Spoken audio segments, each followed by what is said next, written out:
Thank you for calling the Show, the podcast where we talk about anything and everything. My name is Brady. My goal today is to provide you with world-class customer service. How can I help you? Hi, Brady. My name's Katie, and on May the 4th, I bought tickets on the Blueberry Brain Train, and I have yet to receive them. Could you please help me? We're so sorry to hear about any inconvenience you're experiencing with our product. Let me just look at our records real quick, and it looks like we had issues processing your credit card payment. But you've ran my card 3 times now. I'm so sorry, ma'am. I'm looking into the issue. But here's how we can rectify the problem today. For just $29.95, a discounted price, by the way, we can upgrade you to first class on the Blueberry Brain Train. That's a $99 value. What do I get for $29.95? I'm so happy that you asked that, ma'am. For the $29.95 price, you get, first of all, an unlimited supply of blueberry muffins. Of course, free of charge, complimentary. You'll also get a heated seat, a neck warmer, and best of all, you'll get our patented, world-class, mind-blowing existential crisis. That all sounds wonderful. So you would like to purchase this today, ma'am? Absolutely. Bill my card for the 4th time, sir. All right, well, I personally can't bill your card, but I'm just going to go ahead and place you on a brief hold and transfer you to the I Digress department.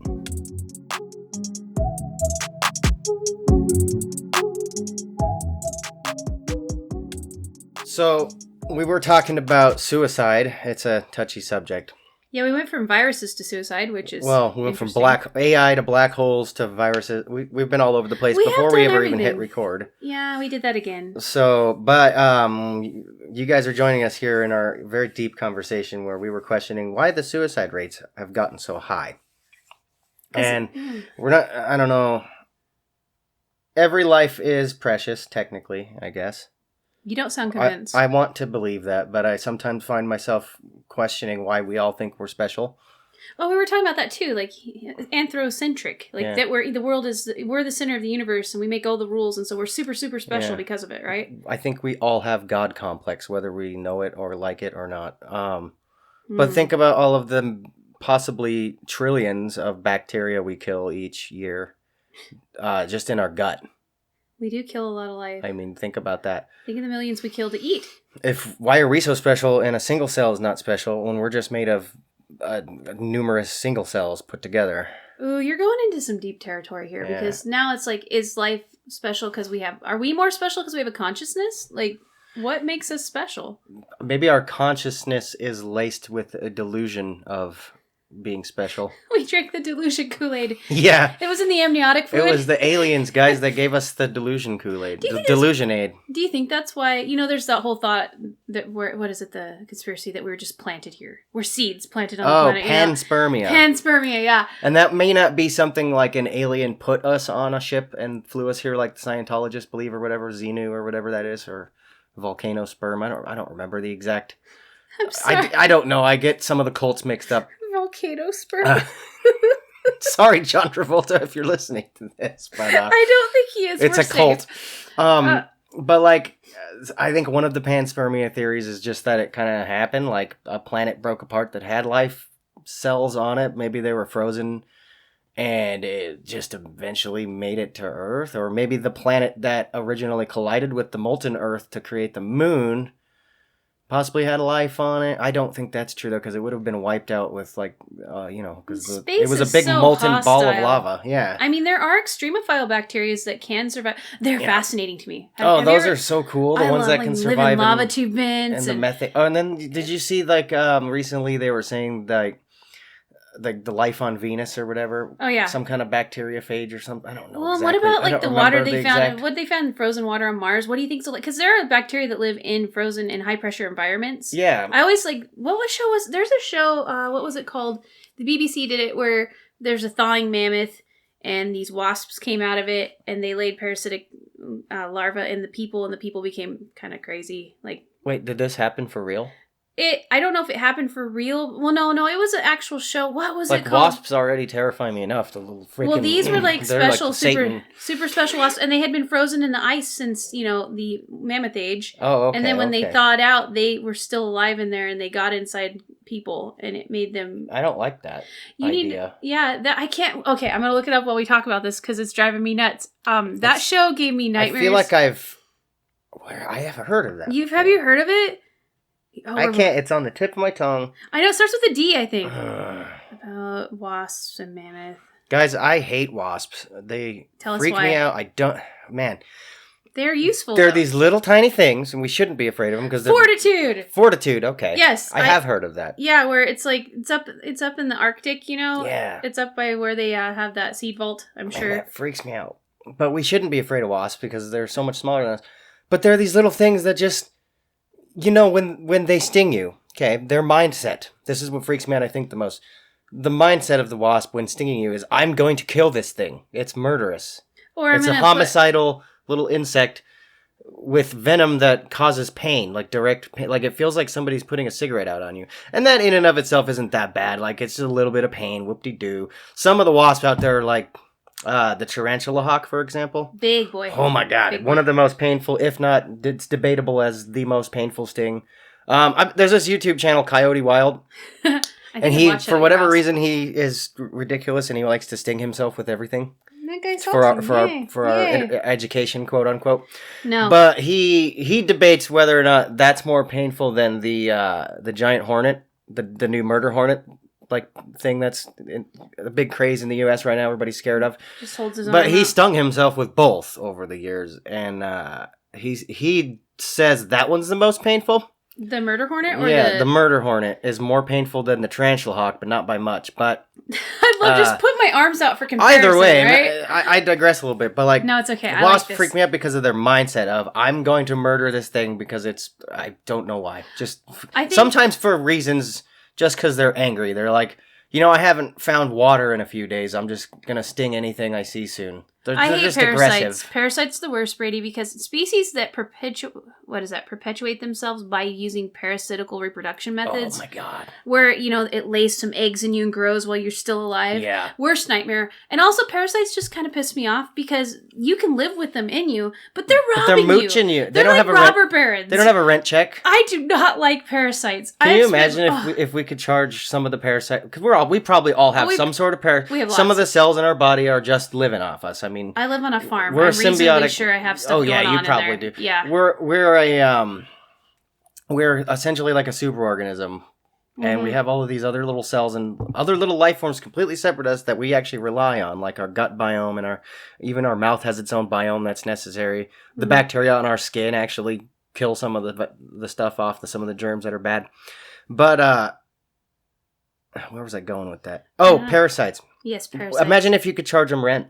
I would love it. I would be so rich. Like humans have a propensity to be all about the real estate. All about the Benjamins. But we don't focus on the real estate of our body. Well, I'm really interested in psychobiotics where you were talking about suicide, okay? We were talking about mental health. Yeah. We'll get back to that. Well, psychobiotics is this relatively new field of study where your gut bacteria determines a lot of your mental health. I'm super fascinated. I have been my whole life because I feel like... It's a pretty new study, too. Like, what, the last not even 10 years? It's relatively new. Breaking into that? Because there's thoughts about autism. There's thoughts about just that our gut controls a lot. Yeah, I heard people talking about, sugar addiction is almost directly related to the gut biome. Well, yeah, because you have candida, which is a type of yeast, and if you don't have the right bacterial... And see, our people, we used to ferment food as a means of storage. The human body needs that type of bacteria, the good bacteria, to keep everything balanced. A yeast and whatever. Yeah, it keeps everything zen, right? Well, now, our modern diet, think about the last time you ate a bowl of kefir, or drank a cup of kefir, or ate some sauerkraut, or I don't even kombucha. Never? No, not never. I've had sauerkraut. Have you ever had kombucha once? Oh, it's so gross, though. Really? You don't? Oh, you've not had. Like, that's one of those things, like, it may be extremely healthy for you or whatever, but it doesn't provide any mouth pleasure. Which makes me think... What kind of kombucha did you have? I don't know. I didn't enjoy it. It's so, I don't know. The best salsa I ever had in my life was lacto-fermented. Isn't that weird? Like, fermented food is my favorite. I don't know. Maybe our gut biomes are different. They might. Well, and also, I grew up isolated, eating deer steak and not anything. And then we moved to Alaska when I was 10, so about hitting puberty. And we had to have chlorinated water and eat everything from the store. Our whole family got really sick and all out of balance. Stuff started a good time. And so I think there is a correlation between proper gut health and feeling good. I do. I think it's huge. And I wonder, these mental illnesses that we're having, this explosion, I wonder if there is, it's tied in somehow to our industrial food complex. and the sugar addiction. Because sugar is absolutely terrible. We were not designed we to love eat mouth pleasure. We do, but we were not designed to eat the volume of sugar. Isn't that weird? It seems self-destructive that our mouths will tell us this is the best thing ever, keep doing it.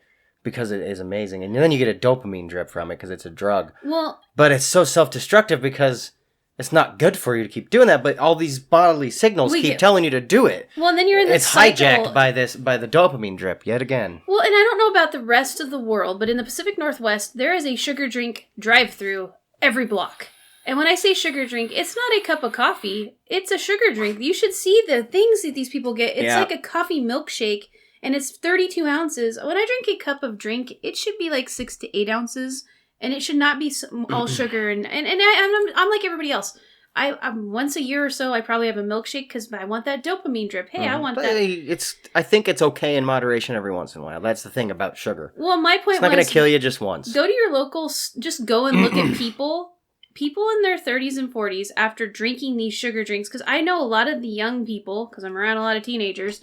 They live on Red Bulls, Brady. Like, not just 1 or 2. They're drinking 4 to 6 a day. And what's happening is I make library cards for people, and I look at them, and I'm like, oh, that person must be in their 40s. They look waxy, and they're gray, and their skin, you can see the collagen breaking down. And I just notice, you can tell a person who eats a proper diet versus someone that doesn't. And I wonder if the mental health epidemic that we have is partially a side effect of that. If we were in Vegas and I had to put money on it, I would say that is most likely yes. Yeah. I mean, come on.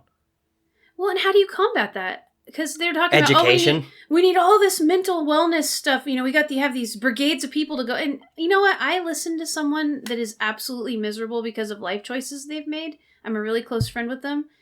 And I try to be there for them. But they are in a self-destructive pattern from choices they've made in their life, and they just feed that by not taking care of themselves. It's like they almost enjoy being in this spiral of, like a snake eating its own tail. Yeah. And I have gotten out of that spiral. It's really hard.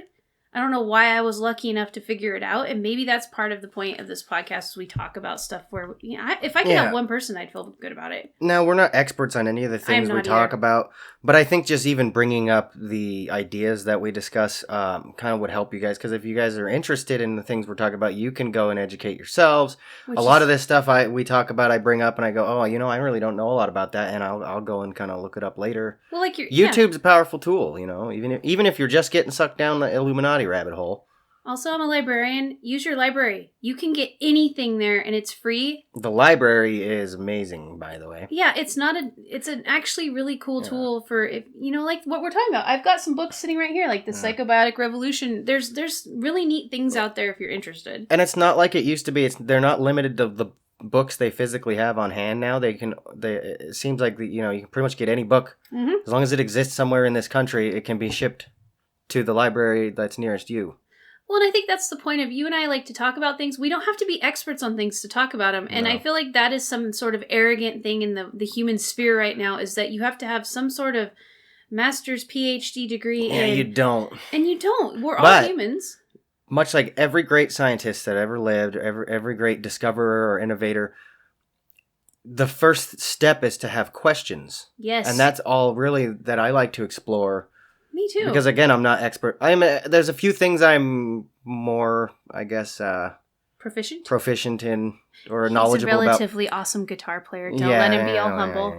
You guys will never know. I know. Well, I was actually on the way here. I was thinking about recording our intro music, but with my guitar. Yes. I've been kind of leaning towards doing that. One of these days, I might do that. I got to break it down. But back to what we were saying. By the way, hail be to the ultimate god of everything, the guitar. Gotta love it. Is that your god? Yeah. Okay. But no, we're not experts on anything. I like to raise questions, and I like to personally question a lot of things because it helps me to go, well, that's what I need to look up and learn. Yes, and that helps me figure out what I'm interested in learning. And because we have the collected works of humanity in the palm of our hand now, all of our knowledge, it's like you can learn anything. I have to, speaking of that, yes, we have this powerful tool that allows us access to almost every bit of knowledge we've ever recorded. We have to weed through it. In the palm of our hand, and that's amazing. Like, can you even imagine, like, we didn't have this just 10 years ago. It wasn't even the same. But we have no, like, center of education to use the device responsibly. It's all kind of like, you're on your own, you're in the fire, good luck. You're talking about we need the Institute of... Well, you know what it is and you're right. That's the problem with maybe humanity in general, is there are some people like us that will put in the extra hours to find the truth, or at least try to seek it. I don't like getting sold snake oil. No, I get resentful about it. Me too. So, it's easy for me to go, okay, this article I'm reading is full of fucking shit. Excuse my language. No, it's cool. But it happens way more often now than it ever has. Well, now I remember back in high school, they were like, how dare you use Wikipedia as an information source? I'm like, yeah, but I checked a bunch of different sources and they all matched with Wikipedia. It just was easier to start with Wikipedia. Yeah, so is the information false even though it wasn't? Yeah, but now it's so much harder to wade through stuff than it was even just back then. Even though now Wikipedia is even more of a is even more of like a good source of information, as long as you check the sources at sites, because now it's required. But who do you know besides me? It's just funny that goes and checks, because I do the same thing. I'll read an actual entire news article to the end, and then I start breaking it down, and it's just because I want to know. Well, why are you saying this? What bias do you have that makes you write this way? Because I know as a human, I have biases. You have biases, so it's going to come through in everything we do. And that's the thing I guess I get mad at with professionals, because there's always a bias. I'm very, very impressed, and I love that people put the work in to become an expert at things. But then also there seems to be this lack of honesty in the sphere of experts that you have biases. Yeah. And I know that's what peer review used to be for, is that your thesis had to stand up to this group of other experts. But now that doesn't seem to be happening anymore.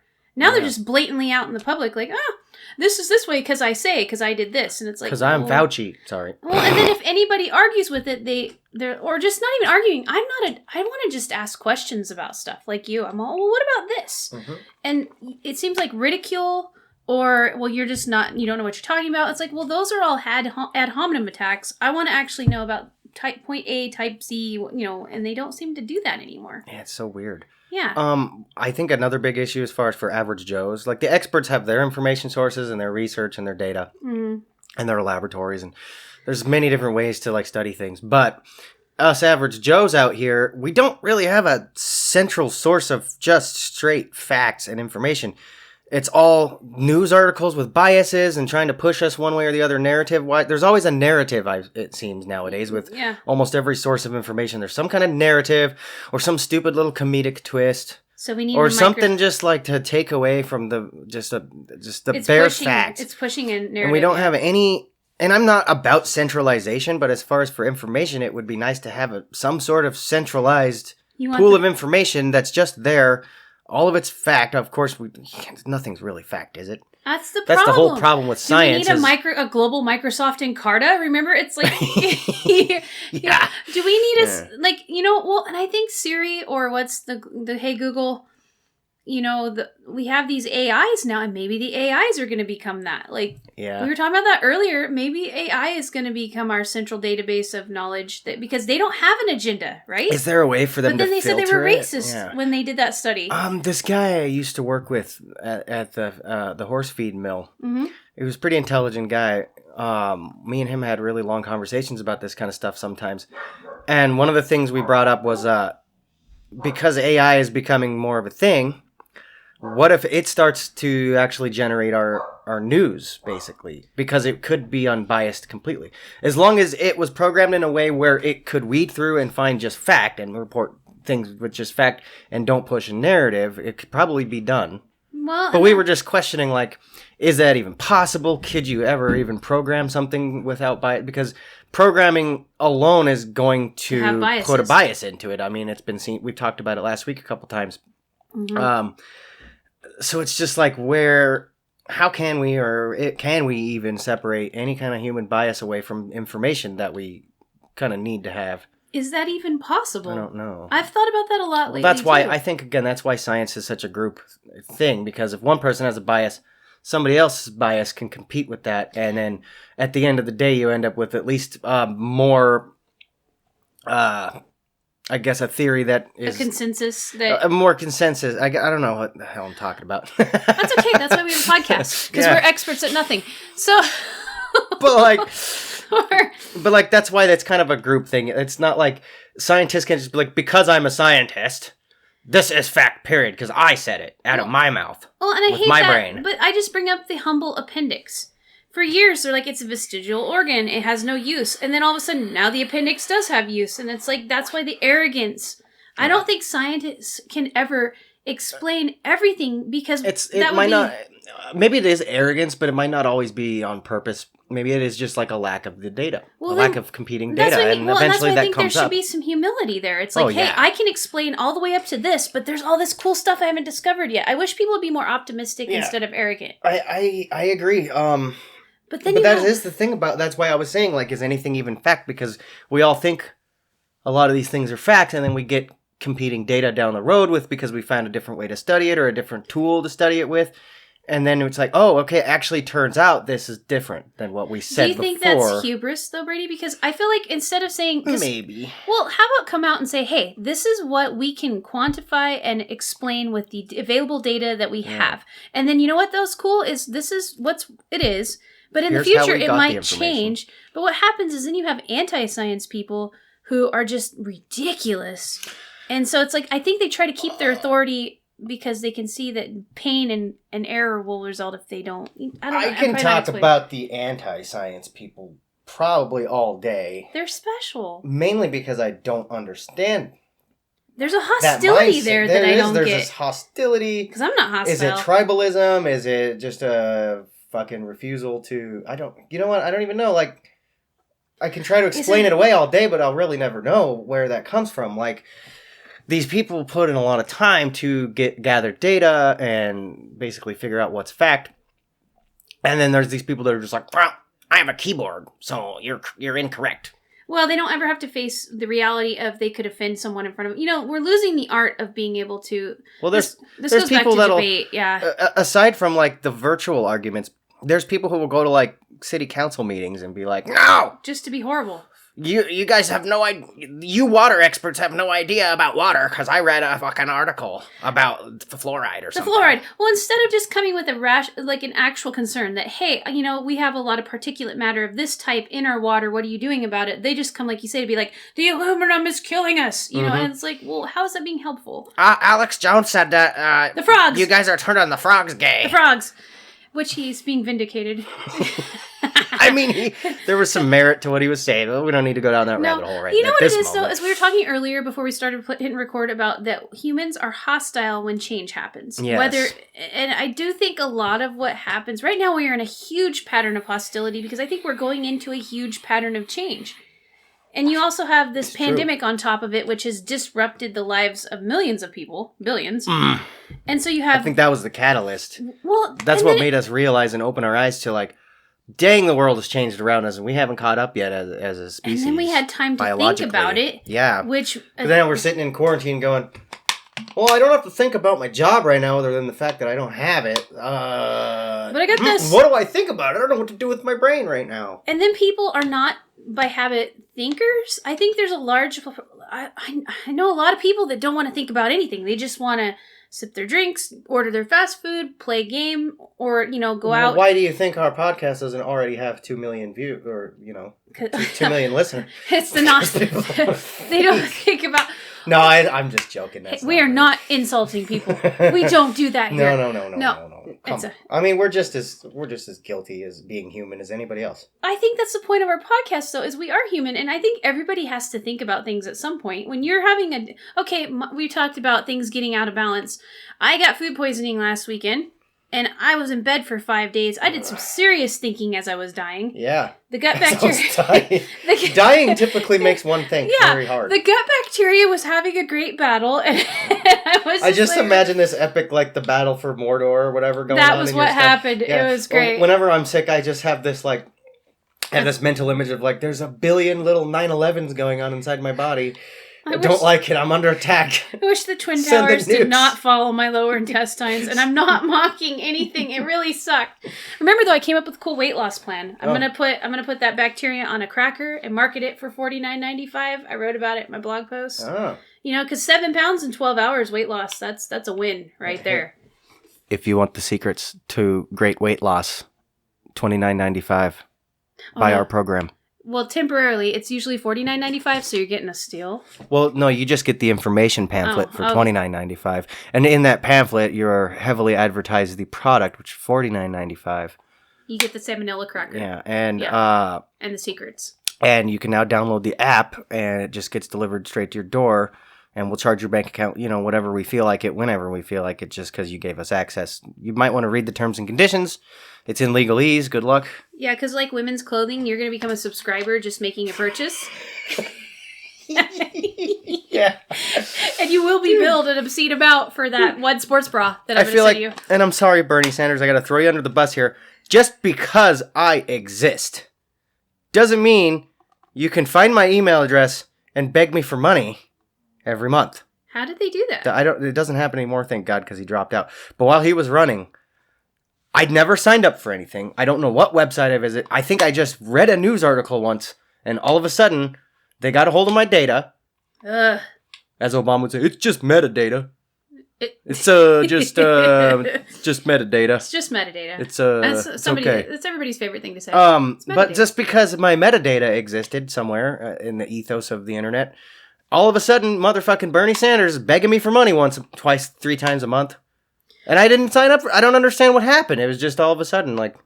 you know what? Okay, so I'm sorry. We've got to digress a little bit here. I love digression.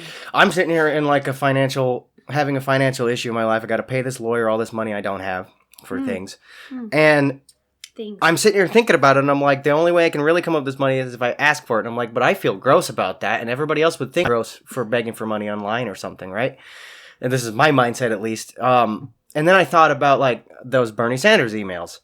And I'm like, these politicians are out here begging for money and literally making millions to do literally nothing, pretty much. And here you're doing something noble. You're fighting for your family. Yeah, I'm like fighting a custody battle, and the lawyer's really expensive, and all of a sudden I get hit with this, like, an insane amount of money that I don't have, and I can't really just feasibly come up with out of thin air.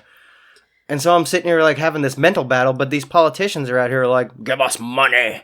We need the money because we need to waste millions of dollars you gave us on, like, so we can go around and do these talks that we can just do on YouTube for free. Oh, don't get me started on the wastefulness of political I don't want to get into it I'll right lose now. my mind.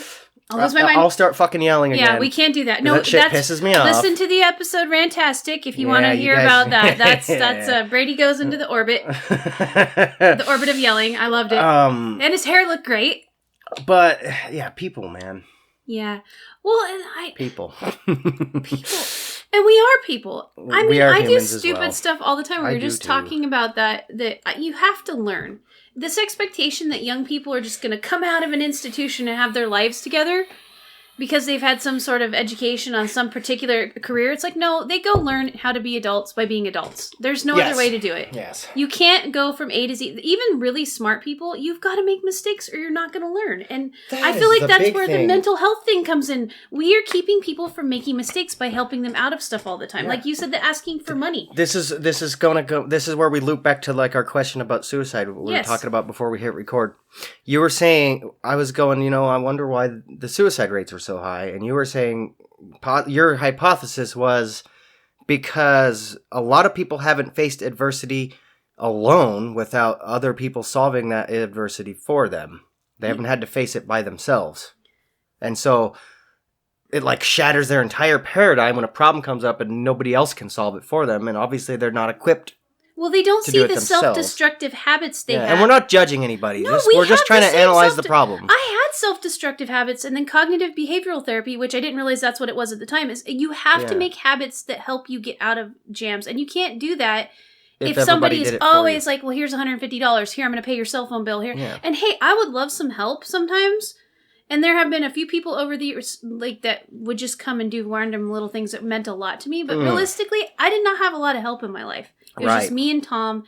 And I'm thankful for that in some regards because I remember being told one time by my parents, we can't help you go to college. You got to get 2 jobs. And I was just like, but at the same time, I was completely unprepared for life as an adult. Literally no idea what I was doing at all. And I remember the terror that I felt. Well, when somebody comes along all the time and takes away some of those like I call puzzle pieces of learning to become resilient, it makes it where you get in this cycle of destruction. I know so many people right now that are in this cycle of destruction, and you can't help them out of it. I've listened to them for hours. It's the snowball effect. And it takes, and I worry, I have some people right now, I'm really worried they're going to end their, and it's like, I don't know. And we hope we don't. If any of those people are listening, just don't. It's not worth it. It's not that bad. Yeah. That's the other thing. We are very adaptable. We can always solve our problems, one way or the other. And a lot of times it takes taking yourself out of the pattern that you've allowed yourself to fester in. But then I'm not making light of mental health. I have been in dark places. I think you have. We all have. It is something that we go through. It truly is. It's just, I feel like affluency has hurt us in the mental health department. I do. Leisure time, affluency. True. If you have a lot of time to think about... Okay, let's think about it this way. We used to have to go out and work to get food, right? Yeah, you'd literally have to go out and get the food. Like, you really don't. You couldn't just go down to Fred Meyer. In America or now, Kroger, you really don't even have to do that. For this entire year, if you were unemployed, you were given extra money. Plus, you could probably get food stamps. We have a lot of safety nets here. We do, and I love safety nets. Don't get me wrong, guys. I think that they could be done differently. There's always room for improvement. Exactly, but the fact that we have safety nets like WIC, I think is the most amazing program ever in history. Saved our butt this week. Yes, WIC is amazing. We have an infant. We have a 1-year-old and 2 5-year-olds. I think that this time in history there should be no hungry people at all. No. So safety nets are cool. I just worry that sometimes the safety nets are actually having a negative effect. It might, if you're reliant. If people become reliant on them and don't actually get out of the need for safety nets, that's when it becomes an issue, I think. Well, and how about just giving and it's hard to blame them. Giving people things without counseling. Like, I know people give the Mormons a bad time, but do you know that they have the most successful safety net of all time? Like, if you get food from them, you have to go, like, and just silly things, but, like, the bishop will, I had a friend who, her husband left her. She was going to school to become a physician's assistant. She had 3 kids at home, and so she was pretty poor. Like, she was barely hanging in there, and they gave her everything she needed, but she also had to go, like, help clean the church. So it didn't feel like, you feel dirty, like you were talking about when you have to ask for things. Yes. Unless you put out some sort of effort. And the but way then it creates this balance. Yes, and it's very hard to walk that balance. Like, yes. When I help people, I hate the feeling when someone helps me that I feel like there's some sort of debt owed. Like, I think, and it's really bit me in the butt. That's like, a hard the couple times too. I've asked for help, it came back and bit me in the ass. And so I don't like to ask for help at all. So I've made all these safety nets in my life just because I don't ever want to do that or feel that way again. And I'm not saying, watch the universe come slap me and make me. It's going to happen. Not everybody has the ability to, and I'll acknowledge this all day, not everybody even has the resources or ability to at least immediately create a safety net. It took me like 2 decades. And some people fall and don't have the safety net yet. Well, and that's what I was talking about. And I've been there myself personally. Is plenty of times. When I help someone, because of how I know it makes me feel, I just help them because I want to help them. Mm-hmm. And I also sometimes, I like the feeling of them not knowing I even helped them at all. It really makes me feel better because I don't want someone to, come back later and be like, remember that time I gave you that TV? You need to do this, and for me. Emotional blackmail. And then I also don't want someone to feel like that because I helped them. Right. Help is a big thing to me because we all need to ask for help. It's true. It's not shameful to ask for help, but then how we give the help is also important. Exactly. And nobody should ever expect anything in return. Oh, choosing beggars? Mm-hmm. I hate... I don't like that. It's... A lot of it goes back to, like, there's that quote in the Bible. It's like... I don't even know if it even came from the Bible originally, but it was like if you give a starving man a fish, he'll eat for a day, then probably starve. Teach a man to fish, and he's never going to go hungry again. I think that was derived from some parable. It's definitely a parable. I think I originally heard it in the Bible or something. I don't know. Doesn't matter. It's a very smart parable. Well, wouldn't it be cool? Because it's like, it's one thing to help somebody. Like if somebody needs like some money and you give them the money, that's cool. You should give them the money and also teach them how to acquire the money. Themselves. Or teach them to and sometimes there's just scenarios where like you take care of children, your wife works hard, you guys are trying to be responsible humans that do well on the planet. Wouldn't it be nice if someone just paid your lawyer bill? Like, of course it would be. But nice. You know what I mean? I love the idea of that. But I wouldn't truly gain anything from that other than the relief of that debt. Well, no, and you're gonna pay. You know what's funny? Money always materializes. I can guarantee you, like. anytime you need something, and that's something I've read about in some guru books and places, the idea that the universe will provide. And if you notice, though, like, look at things do die, but things eat. We get up every day. The sun rotates. You know what I mean? Like, yeah, the sun keeps coming up over the horizon every day. It doesn't matter. And even... It doesn't matter what's going on in the world. This world is still rotating. We can't stop that. Well, like, you know that... And sometimes you need to... You were talking about we put too much of a sense of importance on ourselves. But, like, I've been way over busy. But you know what's funny? I got really sick for a week. I had to stay in bed for 4 days. And life still went on without Katie doing all of those multiple to-dos all the time. And then nothing fell apart or burned down to the ground. And I think my family didn't eat very well. But they are alive. They are. Nobody died. I was left alone. It's all about, I think, maybe the standards in which we set. And when those get changed. And I think that goes to the suicide thing. Mm-hmm. I don't think that people... Is this a lack of parenting? Bad gut biome? I feel like it's a multi-tiered problem. I don't think it's something that somebody can just... I think it's much like anything involving human beings, and it's just, there are so many variables, there's so much nuance. Yeah. Every single person's situation is different in multitude of ways that we'll never find a real fix for it. Suffering's always going to exist. Suffering has to exist. We wouldn't even be here if suffering didn't exist. It wouldn't give us the drive to make things better. We never would have had the drive to adapt further on this planet. We were talking about this earlier. Would have been in this some kind of utopia, but maybe we'd still just be a single cell organism. We would have just stayed there. If we would have had a perfect environment, we would have stayed some kind of a primitive organism. The fact of the matter is we just kept fighting every force that tried to kill us, basically. Well, why in this time of history where there's literally, it's the best time to be alive, are people giving up? I don't understand. Is it because they don't have anything to fight for? Like, maybe. Again, it's one of those things where every situation's different a lot of the variables are different. People are hurting, and it's really sad to me. And I really do feel for them, and I wish that we did have a solution to this problem, but we don't. Other than... maybe some education for either the parents or the people who are feeling this way. Because if, let's say you're hurting and you're wanting to end your life, what if you could become educated to solve the problem that you're going through? Well, and but do you even want to? And you have a hand to hold, but they're not just giving you the solution. They're giving you the education to solve that problem. Well, I believe education is kind of the keystone to all problems we solve in a sense. But like you said, though, when you're despondent and full of despair, do you want to weed through the noise to find the solution? How are you going to get out? No, because that's the mindset essentially of like suicide is like giving up, right? Like meaning you just shut down, like you're not even looking anymore for a solution. That's you found it. And you're out. You're just opting out. Like, and do other humans have the right to tell you what to do? No, and that's the thing. I can't say that. Anybody who's ever committed suicide or is thinking about it, like, I can't say you don't have the right to do that, because honestly, you do. I'm not trying to say you should do it. I don't want anybody to do that. It's tragic. But technically, you should have the right to, if you want to opt out, I mean, come on, like. Well, I know, and people are like, suicide is selfish. I hate it when people say that. It's like, you don't know what that person's going through. Like, everybody's selfish, though. Come on. That's the thing. You might be selfish for saying, well, and what about you wanting to keep that person around? That might be selfish too. That's the thing. It's a tug of war. It really is, and it's a mental tug of war. I think it comes from where you derive your ethics and your worldview. Yeah. I think a lot of this conversation comes from. I think in America we have got a massive competition between warring worldviews right now too.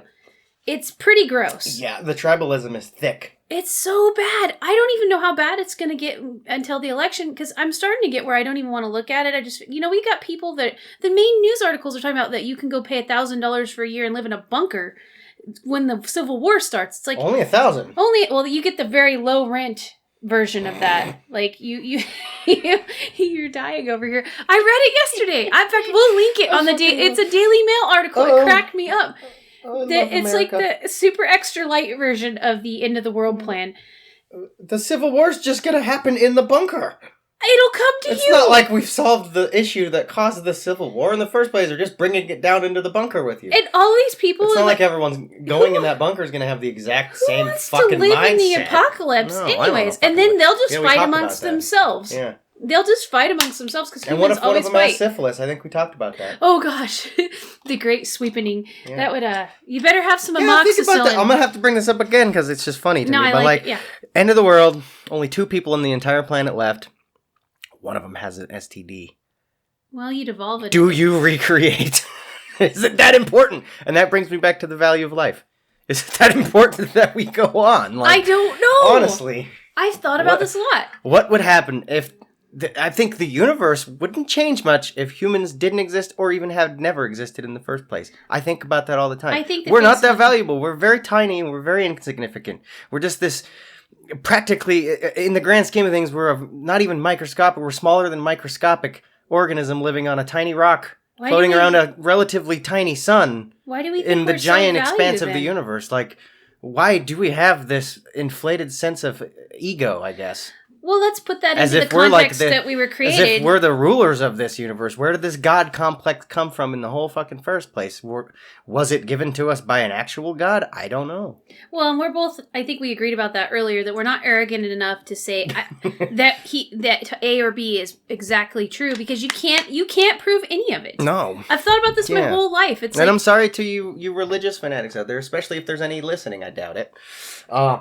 Well, I value religious people. But, yeah, I mean, I'm not saying religion is bad, but what I am saying is you don't know better than anybody else. If you claim to, you're very arrogant, and I would say wrong. No, they'll say that's faith. I would say 100% you're wrong. They'll say that's faith, what is faith?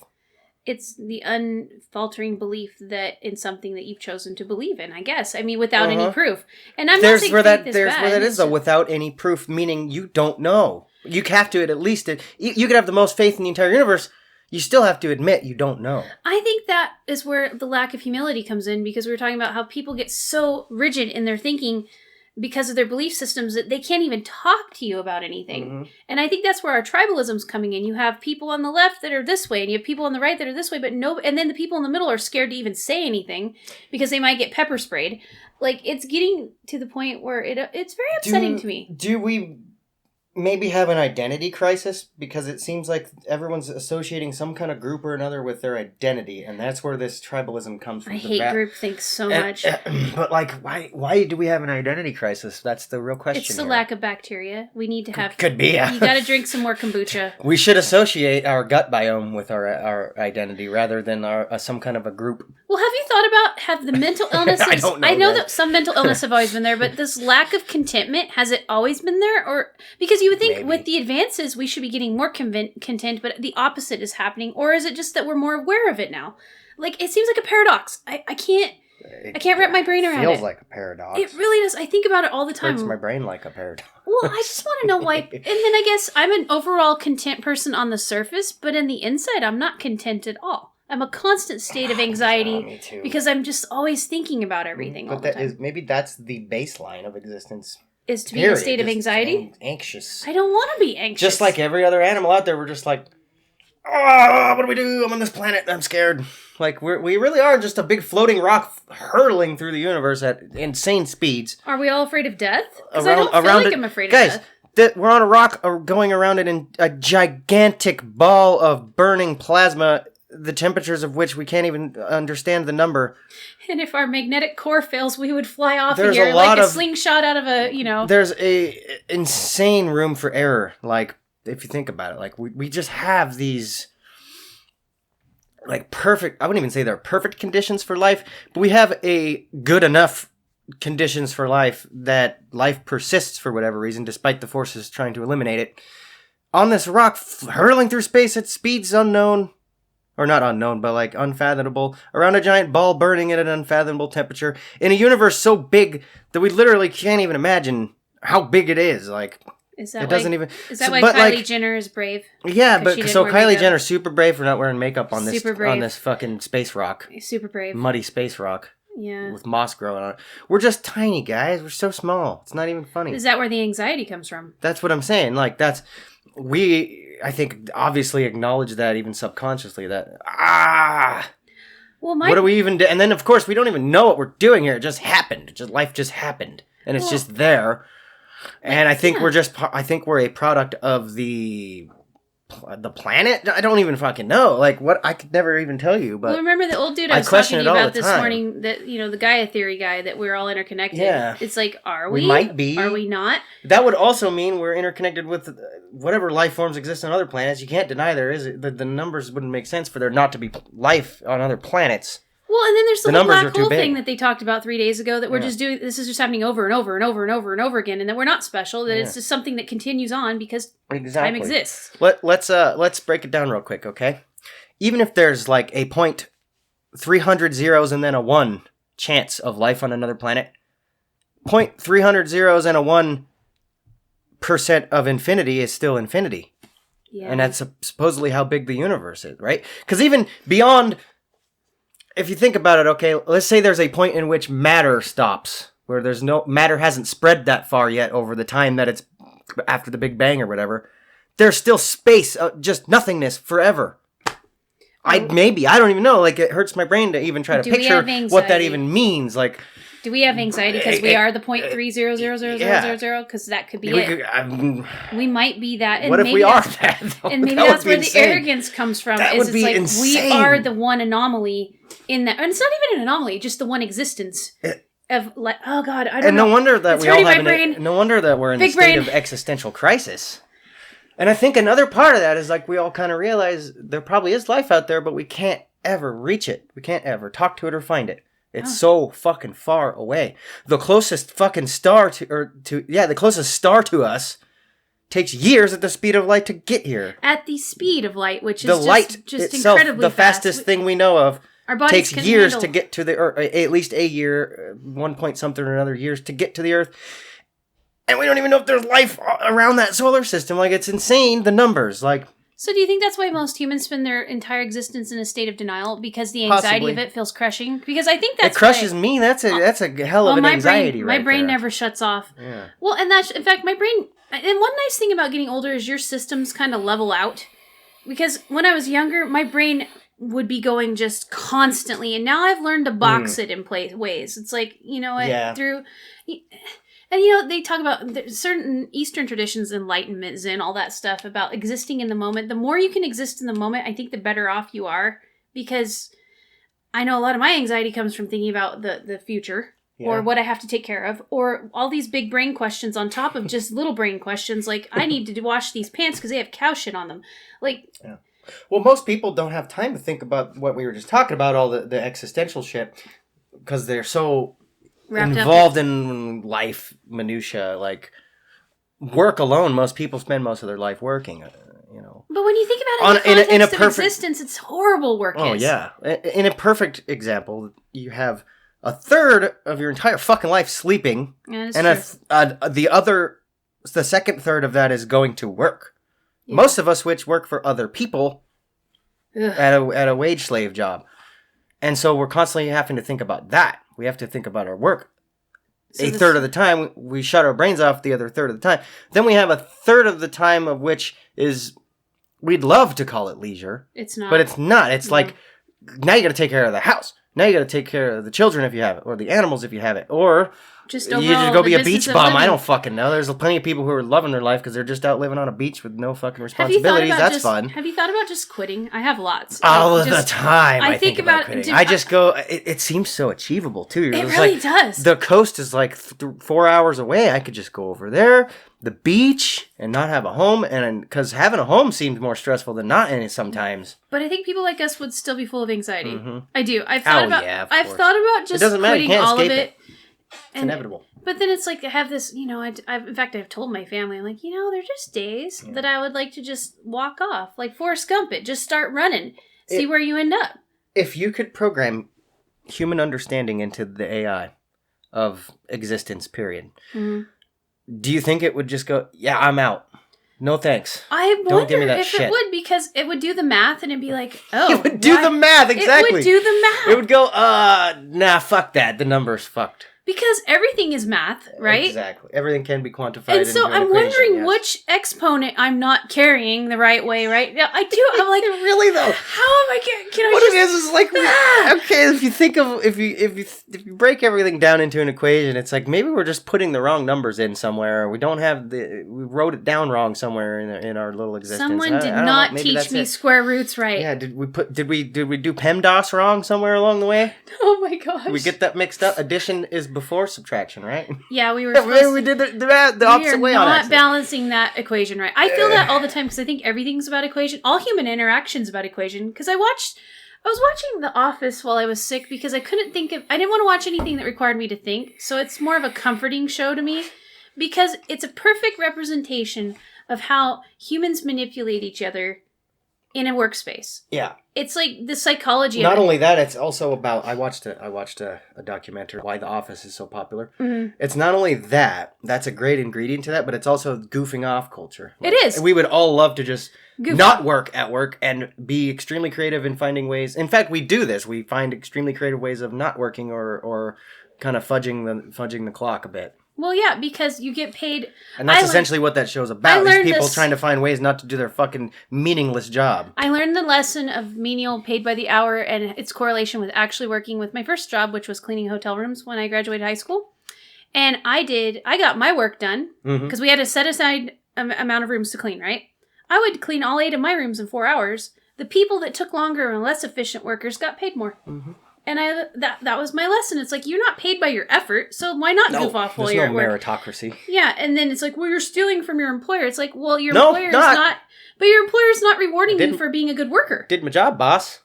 Well, that's what I mean. One way or the other, I'm getting my paycheck because I'm there by the hour. Like, what the boss don't know, don't hurt him. Isn't it interesting how we've gone from, like, just agrarian, from slavery to wage slavery and industrialized factories to hourly wages we get these magical things called pensions stuff that we don't really get anymore. But that we did for a while. Dwindling, for sure. Yeah, it was like a glory years there. And then now it's like independent contractor time. We're in the hustle culture. Yeah, let the government pay for, the gig economy is something growing. But it's like we went through all these transitions. We're going backwards with the gig economy thing. Yeah, we are. Because we can't. If you go work for Uber, you can't fucking do a 401k. You'd have to do your own, which is called, and it's possible, but you're not gonna. Honestly, the people that I'm really interested in financial independence, retire early, the FIRE thing. Yeah. If you look, most of them are young professionals that are making 6-figure salaries. You can save $400,000 to $600,000 a year if you make 6-figure salaries. Yeah. If you decide not to have the Beamer and the fucking hope that you do that. Well, those Beamers are on lease. Come on. And some people, I know. And then some of the people, yes, probably don't make that much. But realistically, I'm going to say most of the people that achieve greatness in that sphere are making more than $70,000 a year. Mm-hmm. Absolutely. So then they're sure would be nice. Well, and I think about it. It would take me years to put in the work to get to that point. From this point that I'm at, so... Well, and then it's like, it might be worth it. And I'm going to be like midlife already. I don't even have time to put away for retirement. It's great. I've accepted I don't have a retirement nest. You don't... Sucks. Well, you know what? Your children are also young. The sun will come up in the morning. It doesn't matter. Well, I don't know. My dad had his place appraised last Tuesday, and the 2 dudes that came and appraised it, one had a cane, and they were Vietnam veterans. And the one guy's like, the third divorce was pretty costly. I got to work. Yeah. And the dudes... Those third ones are doozy. Yeah. And I'm thinking, I did the math, because when I worked at the job services at college, I was a veteran. I helped place veterans in jobs for my federal work study job. Yeah. It was interesting. And the average age of a Vietnam veteran in 2004-05 was like 65. So these dudes had to be in their late 70s. And here they're out there appraising land at their canes. And because the third divorce was expensive. So maybe... And then you know what I think about it? I met this one farmer lady one time getting hay. And she was in her 60s. And she was still doing a couple 100 ton of hay a year. She had all these cows. And she said, when you quit working, you die. And I'm all... Kind of. Well, That's definitely an old school mindset.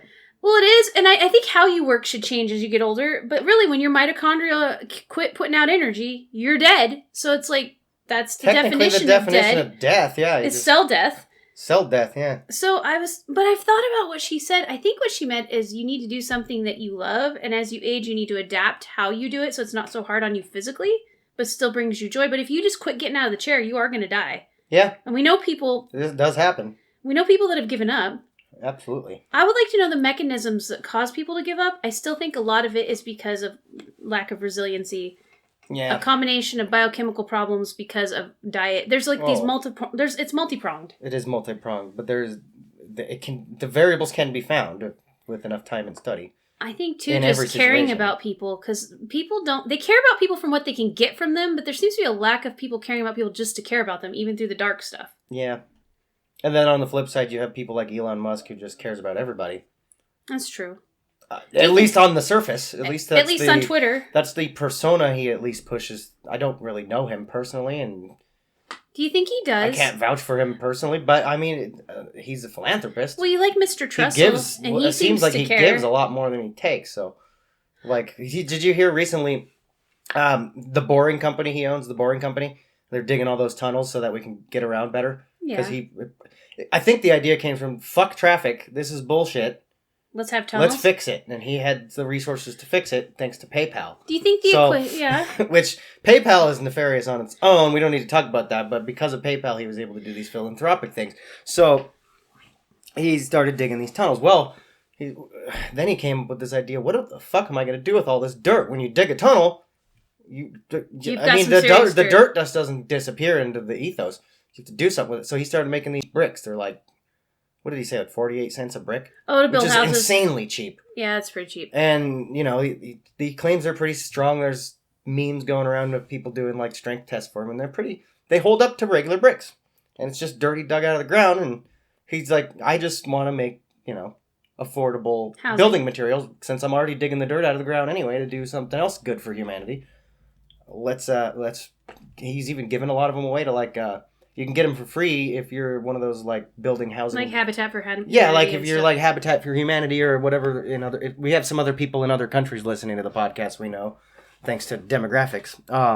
Analytics. I don't know what it is over there, but like any kind of like program to build houses for like poor people. So do you think to balance the equation for contentment, you need to be giving more than receiving? I feel like that helps. I know we get a reward, whether it be a dopamine drip or just a warm fuzzy feeling inside knowing that we've done something good for other people. Not for selfish But what does it all even mean? Well, and I feel like there's some people do things truly because they want to help, and then there have the people that do things because of the selfish reasons, for that feeling that I feel good and morally superior because I do. Self-righteousness. Yes, and so how do you balance that? I've thought about that my whole life because I love to help people and I will gravitate towards being uncomfortable if someone's uncomfortable because I sit there with them and I want to bring them out of it. Is that selfishness on my part because I can feel it, or do I actually care? That's a really good question. How do you... Well, and I don't know how to answer it. Is actually caring selfish? Technically or inherently selfish? Is benevolence... That brings up a good question. That's a really good question. I never thought of it that way. Is it inherently selfish to care in general? Is benevolence actually selfishness because you're going to feel better about yourself and your flaws by helping people through theirs? Maybe. But either way, you get a reward from helping people. It's not like helping people makes you completely miserable. No, I think no matter who you are, you're gonna get some kind of reward for helping people. I think you've got to balance it out, though, because Brady, I have helped people my entire life, and I'm exhausted, and so I feel like at some point now I'm going into a new phase where I've got to learn how to take care of myself. Yeah. So that I can help people. And I think... Recoup. Well, because Mr. Musk has probably got some super awesome, super excellent infrared sauna, and he self-cares. He's got billions of dollars. Yeah, he self-cares. No matter how much he gives away, he's still going to, be able to have self-care. Self-care. And I think that is something people that in their lives, do they even know how to do that? I don't know. I don't even think Mr. Musk knows how to do that. I mean, if you listen to the Joe Rogan episode, he was doing an interview, and basically... Joe kept hounding him about when do you sleep? You do all these things. Oh, he doesn't sleep very much. Do you meditate? And Elon was just kind of I feel like kind of just do. He has the resources. Yeah, I just dig a hole. That was not an answer. I just dig a hole. I stack bricks to sleep. With my mind. It's just rocket science. It's just and I know that there are some humans out there. I don't know. I don't have the answers for that. I don't... This mental health crisis, I definitely don't have the answers for it. And I do not want the government to try to solve it. If you are listening, you guys stay out of it. Because and I know that sounds authoritative and I have no authority at all, but they'll wreck it even worse. It has to be done with groups of people and not through the gov. Well, the government was supposed to just be a tool that groups of people use. I want private citizens. It's changed so much from then. Do we need to make a coalition of mental health professionals that are... But that's That's the problem. You have a coalition. And also, the problem I have too, Brady, if you think about it, if you're down... Do you want to go in and get on paper that you're messed up mentally and have to take all these drugs and stuff? It's like, I feel like by the time you get to the point that you are super messed up or super suicidal, that this beautiful opportunity to stop that spiral has been missed because we have no mediaries. We have no middle ground. Yeah. It's like, where do you go when you're just starting to feel bad and you're starting to get in that spiral? There's no one there.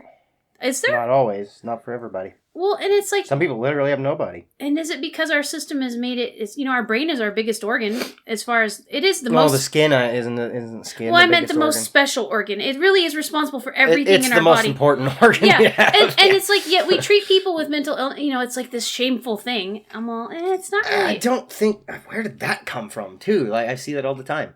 I don't know, like your brain shaming mentally ill people. Yeah, I don't... The shaming part, well, you shouldn't be sad. Your life is good. It's like, well, that might not have anything to do with why I'm sad.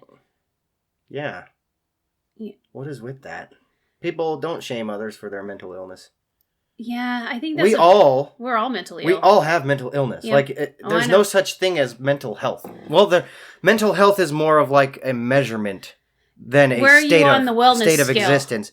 Yeah, it's kind of like, where are you at on the spectrum of mental health? But mental health isn't a state. Nobody's fully mentally healthy. I mean, come on. We're all somewhere lacking in that division, and it's like a puzzle. You got to figure out how to... Well, like you and I both suffer from a type of anxiety. Everybody has... Oh, we all do, yeah. Yeah, I think all humans it's inescapable. So, and it's never just like, even once you reach happiness, you might be happy for a few days, and something comes along and it's going to drop you back down in the spectrum somewhere. So that's one thing I think a lot of people need to realize as well, is like, maybe we watch movies and TV, and it's like happy tone... Happy ending. You get it's like there's this illusion that we're going to be happy, and it's an eternal state once you reach it. No, it's not. First of all, it's constant work to even maintain that for a day, because your brain will just pull you down. There's all these chemicals. It's chemicals. It's biochemicals. That's all that feelings are, and that's all that mental health is. Do you think escapism is part of the problem? Because think about it. We're the only time in history so far that you could go turn on a program to distract your mind from actually thinking about your problems. Like, and I mean relatively I do. I am so guilty of that. I do it all day if I could. Well, and I'm not even saying that. I think some escapism is good, but when even with escapism, stories we tell and stuff bring you up and bring you down, and that's the kind of the glory of it. Resiliency is learning how to navigate the roller coaster in a way that makes you the most stable. Yeah. That, how do you attain that? Maybe the first step is to realize that it is a roller coaster. You're going to be up.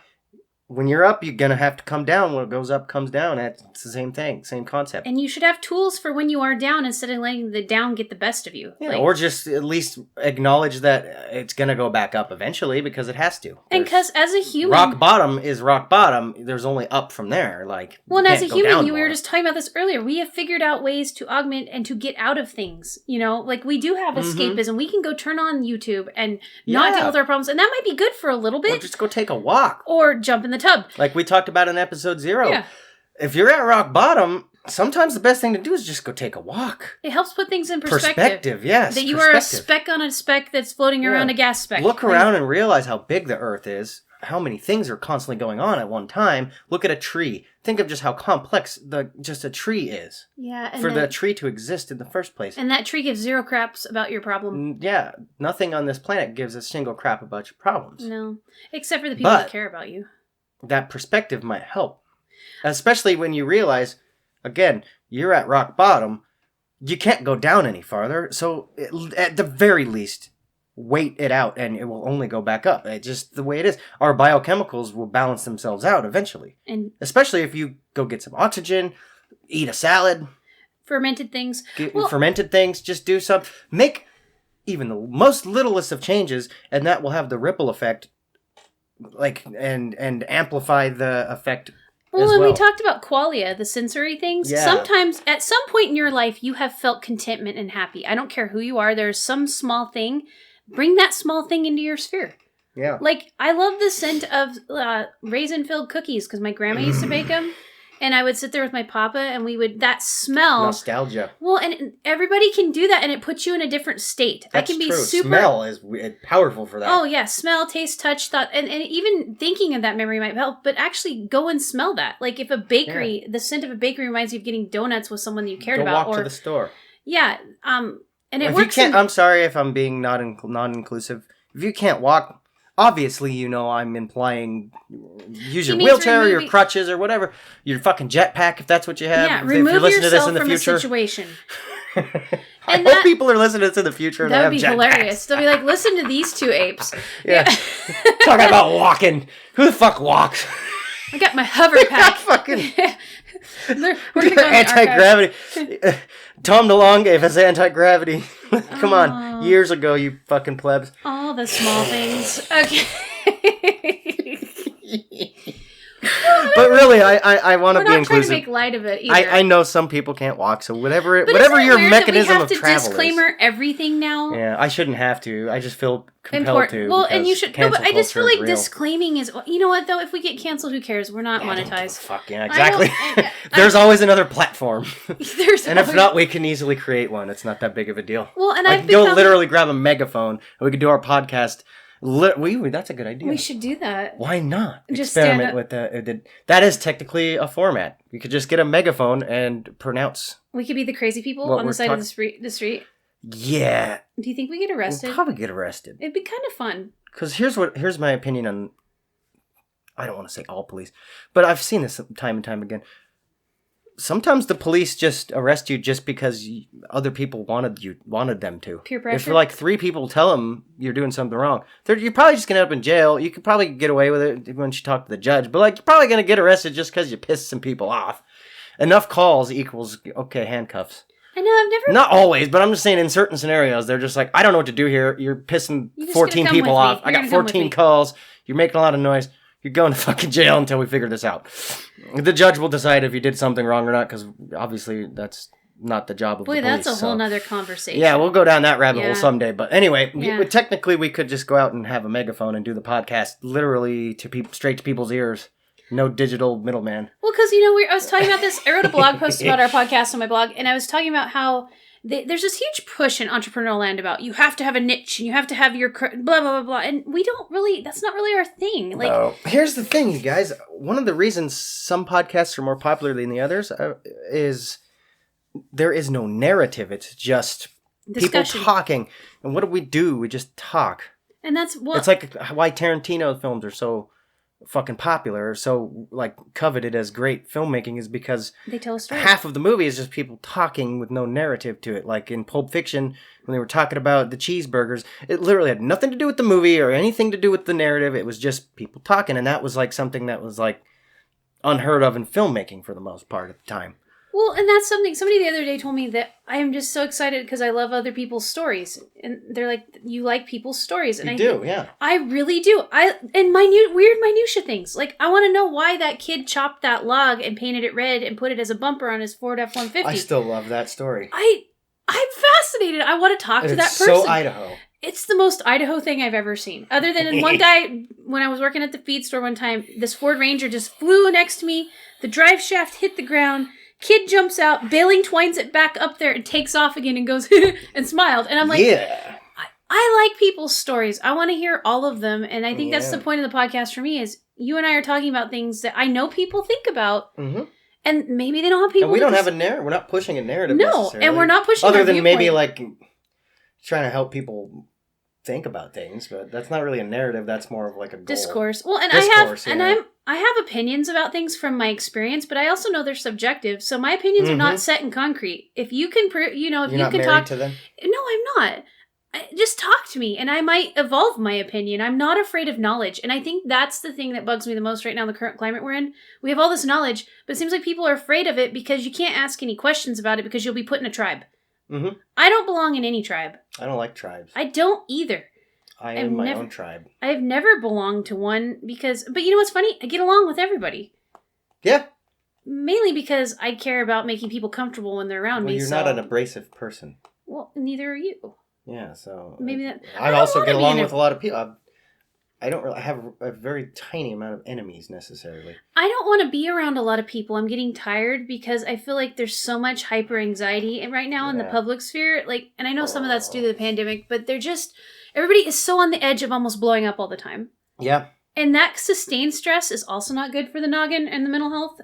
And so I just And there's so many people that are pretending, but they're really not okay. No, they're not. But they're pretending because they're at work and they have to. Like, you can't just have a fucking mental breakdown. You're like the bag lady at the fucking grocery store and you have a mental breakdown. You're probably going to lose your job and become in a worse paradigm. I've had a mental breakdown once when I was 30, and it was because of illness. Mm-hmm. And I'm not ashamed to talk about it. I almost died. They couldn't figure out why. They're like, none of your systems are working. And I think I wouldn't complain about it to anybody.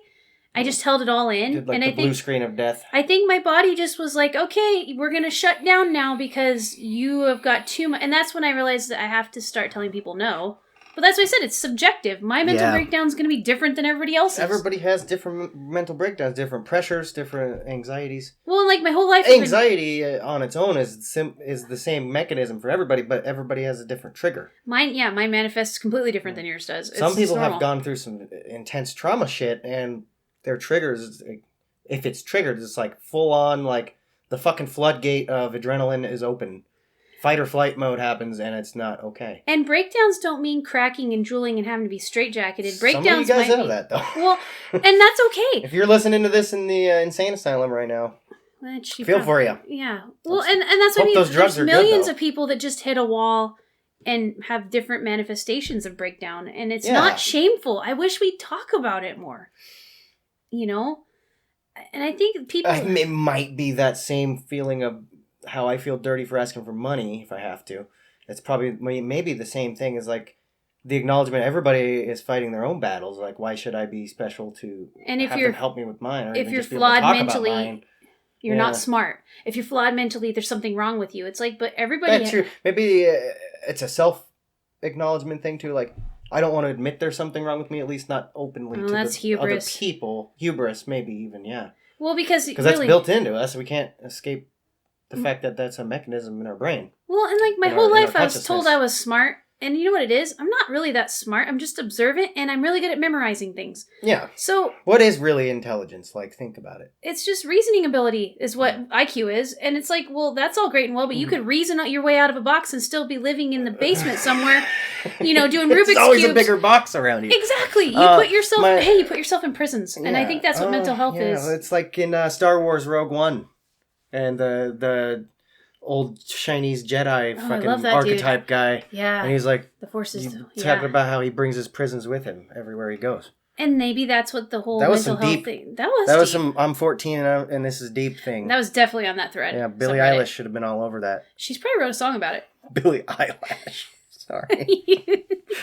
My brain just flashed to a bunch of memes. And we're not making fun of you, Billy. We were moody too. We had deep introspective thoughts. We still do. That's why we have a podcast. See, we're just the older version of what you do. I may make fun of your name. You know what? I've been called Brady Bunch so much that I might as well get a share of the royalties or whatever. There you go. I might as well change my name and claim I own the show. At this fucking point, whoa. I wish that was a thing. I own the show. I'd be so rich. Well, and probably not. That's not even like a relevant thing. And I feel like there's a huge difference between poking fun and good-natured humor and then just degrading someone because you are secretly envious of them or you want to tear them down so you feel better about themselves. I never make fun of people because I want to feel better than them. I just find the humor in that meme, but really, I don't know Billie Eilish. No. I also think she's probably a genuinely talented. I don't listen to a lot of her. I don't even think I've heard a single song of hers. I have. But according to the numbers, she's a very talented individual, and there's nothing wrong with her. I would worry about. Sorry, I kind of made fun of your name, but it's kind of funny. Oh, we've all eyelash. Come on, there's humor in that. Just the very way humor works, it's there. So all I would care about with her is she's a young person that's put under a lot of pressure by society. Yeah. Because she's famous at a young age. Yeah. That's hard on someone. She probably lives everybody's like, oh, she's rich and famous. So you know what? I think everybody has their own prisons. Exactly.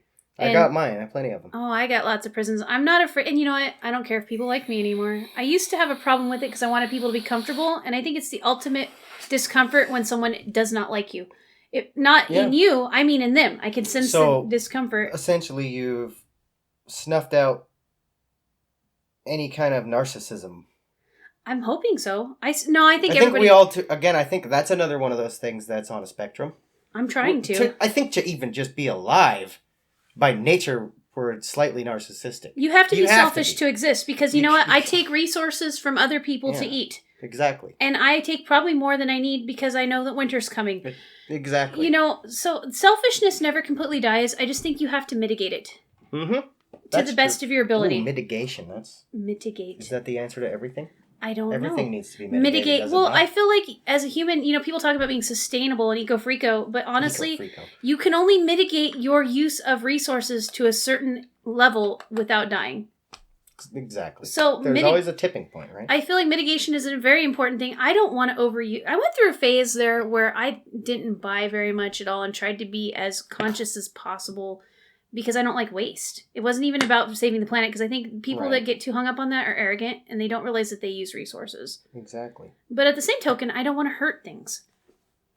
That's not a bad thing. Yeah. You know, like... I don't like hurting things. I don't like hurting anything, but you know what? To be alive, you're hurting something. I hate the feeling of knowing I hurt someone or something. Oh, it hurts me. Something about it. Yeah. Like maybe that's empathy. I also think is that what the world's lacking? Empathy? It's also a type of selfishness, Brady, go? because it hurts you to think that you've hurt someone, so that is a selfish thought. Yeah.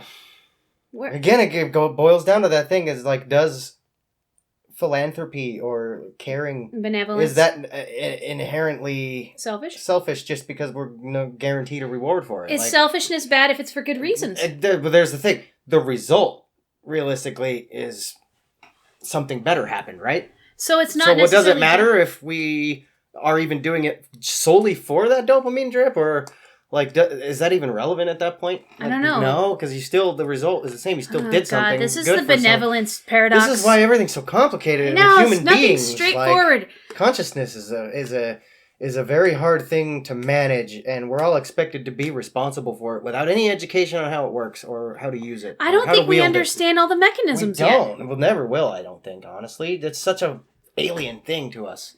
Even though we wield it, it's so alien to us because nothing else has it. We can't well, I mean, I can't say that nothing else has it, but the consciousness of a gazelle is obviously much different than that of a human. But it's still or important. That of a fucking wasp, which I talked massive shit about earlier. You had to bring those wasps back up. You know they're only about 6 hours from us.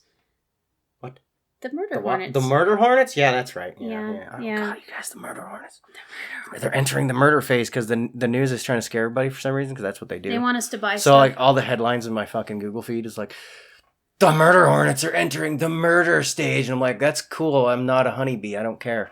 However, I acknowledge we definitely should prevent those murder hornets from murdering all the honeybees because they're already dying anyway. Oh, I love honeybees. And we kind of need them to survive because, like, butterflies just don't pollinate as efficiently as the bees do. So there's so many cool pollinators, but they're like the factory workers of it's amazing. Pollination. And again, this goes back to perspective. It's amazing how reliant we are on such a small little insect.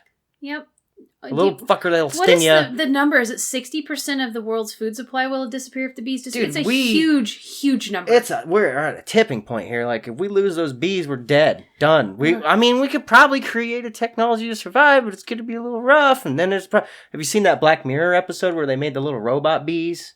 That sounds like it would go horribly wrong. For whatever whatever reason, they were hijacked by a nefarious dude who wanted to murder people. Tracker jackers. Yeah. They were like the Hunger Games Obviously, bees. I mean, that's possible. That's why it's a Black Mirror episode, but like at the same time, like maybe we could create robots to pollinate, but then there'd be the problem of energy.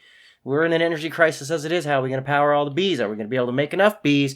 They don't reproduce. We're going to have to build them, and that costs metal and whatever the hell they made out of. Energy. I don't know. You have to have energy. You can't just make them out of Elon Musk's tunnel dirt. I don't know. He made bricks. Yeah, but a bee is not a brick. As a person who's actually had to hand pollinate can't fix things. This problem. Hand pollinating is nowhere near as efficient as the little buzzy friends. Yeah. We need to I remember keep those doing around. that in 3rd grade. It was so fun. You had to glue the dead bee onto a popsicle stick and rub it into pollen and then rub it on the plant. That sounds so morbid. It was funny. I'm sorry. Did you guys then pretend to be the dead bees? Fuck yeah. It was 3rd grade. Yeah. Well, I mean, I have a greenhouse, so I hand pollinate my tomato plants a lot, and it's just as simple as brushing, you know, but it's like, it takes time too. The bees do it without us. Okay, the bees work without being paid. They're autonomous. Yeah, they just do it because they exist.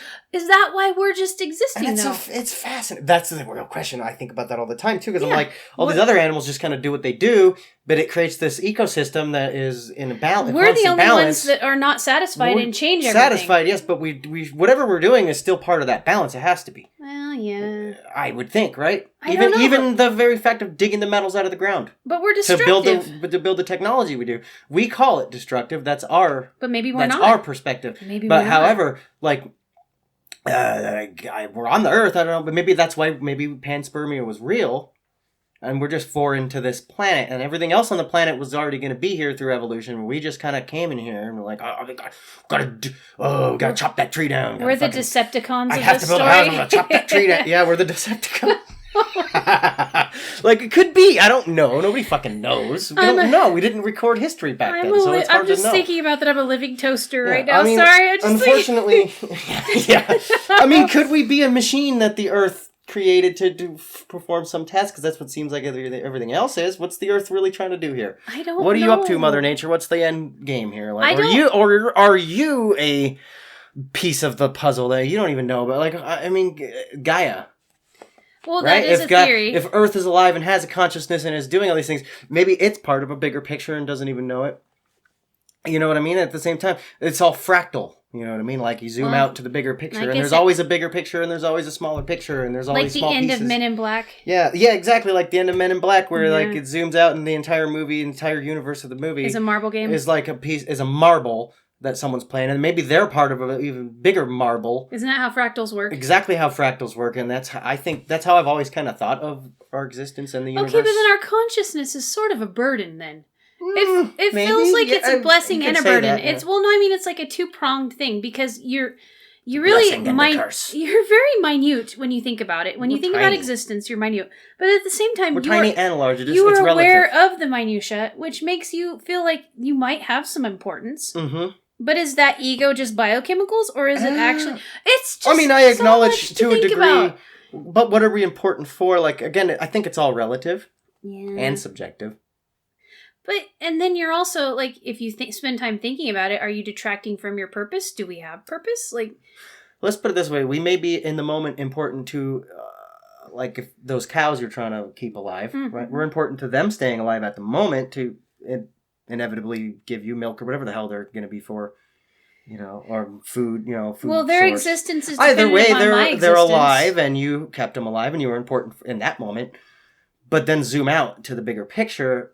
We're just this tiny little thing on a rock. But that's why I like stories, Brady. Right now, someone maybe what is important? That's really to our the question. podcast, and like it could be so. Like, don't you love movies and stories that have like this opening event, and then all of these chains of events go with the event, and an event might be something as simple as someone put a red sock on, And I think about that, like our podcast. Okay, say we're talking right now, and then it's in correlation with I feel like the whole universe is playing out like that red sock thing. Could you elaborate on that a little bit more? Well, like, no, because it's a big brain thing. I mean... Get your 200 IQ out. No, it's not that high. I just mean that, okay, so... Let's try to think about this in context. Let's create another There's analogy. all of these seemingly random events happening around us right now, like I'm picking at my fingernails, you holding your vape thing. Right. The calves are out in the barn and they want a bottle. And then how are they all converging in these stories that have meaning? Oh, that's where quantum physics comes in. I know, because... what is it? Oh, God, it's so confusing. I love to think this about it, This is going to be a real hard one to unpack, but I feel like I should because I brought it up. Unpack that suitcase. So, like, fuck, okay. I know. I haven't had enough coffee. I haven't had any coffee, so it's hard for me to quantify. I maybe recommend pushing pause and going to the video, The 10 Dimensions Explained on YouTube. This will help to put everything in perspective before I explain this. In that video, they talk about how each layer of dimension kind of just branches out into possibilities of that only everything. happen if they're observed. So, like, okay, one dimension is like a dot. 2 dimensions is a dot to another dot. There's a line there. There has to be 2 points for there to be a dimension, I guess, or another dimension. Then you have the 3rd dimension, which is length and width. The 4th dimension being time, meaning everything that's happening linearly, right? Mm-hmm. Well, the 5th dimension is like each possibility through time that particle could take. Okay. Okay. And then the 6th dimension is like even more confusing than that. I'm kind of confusing myself. You're ad libbing. It's cool. I can't remember. It's been a long time since I watched the video. But basically, it goes higher and higher in these dimensions until basically the 10th dimension.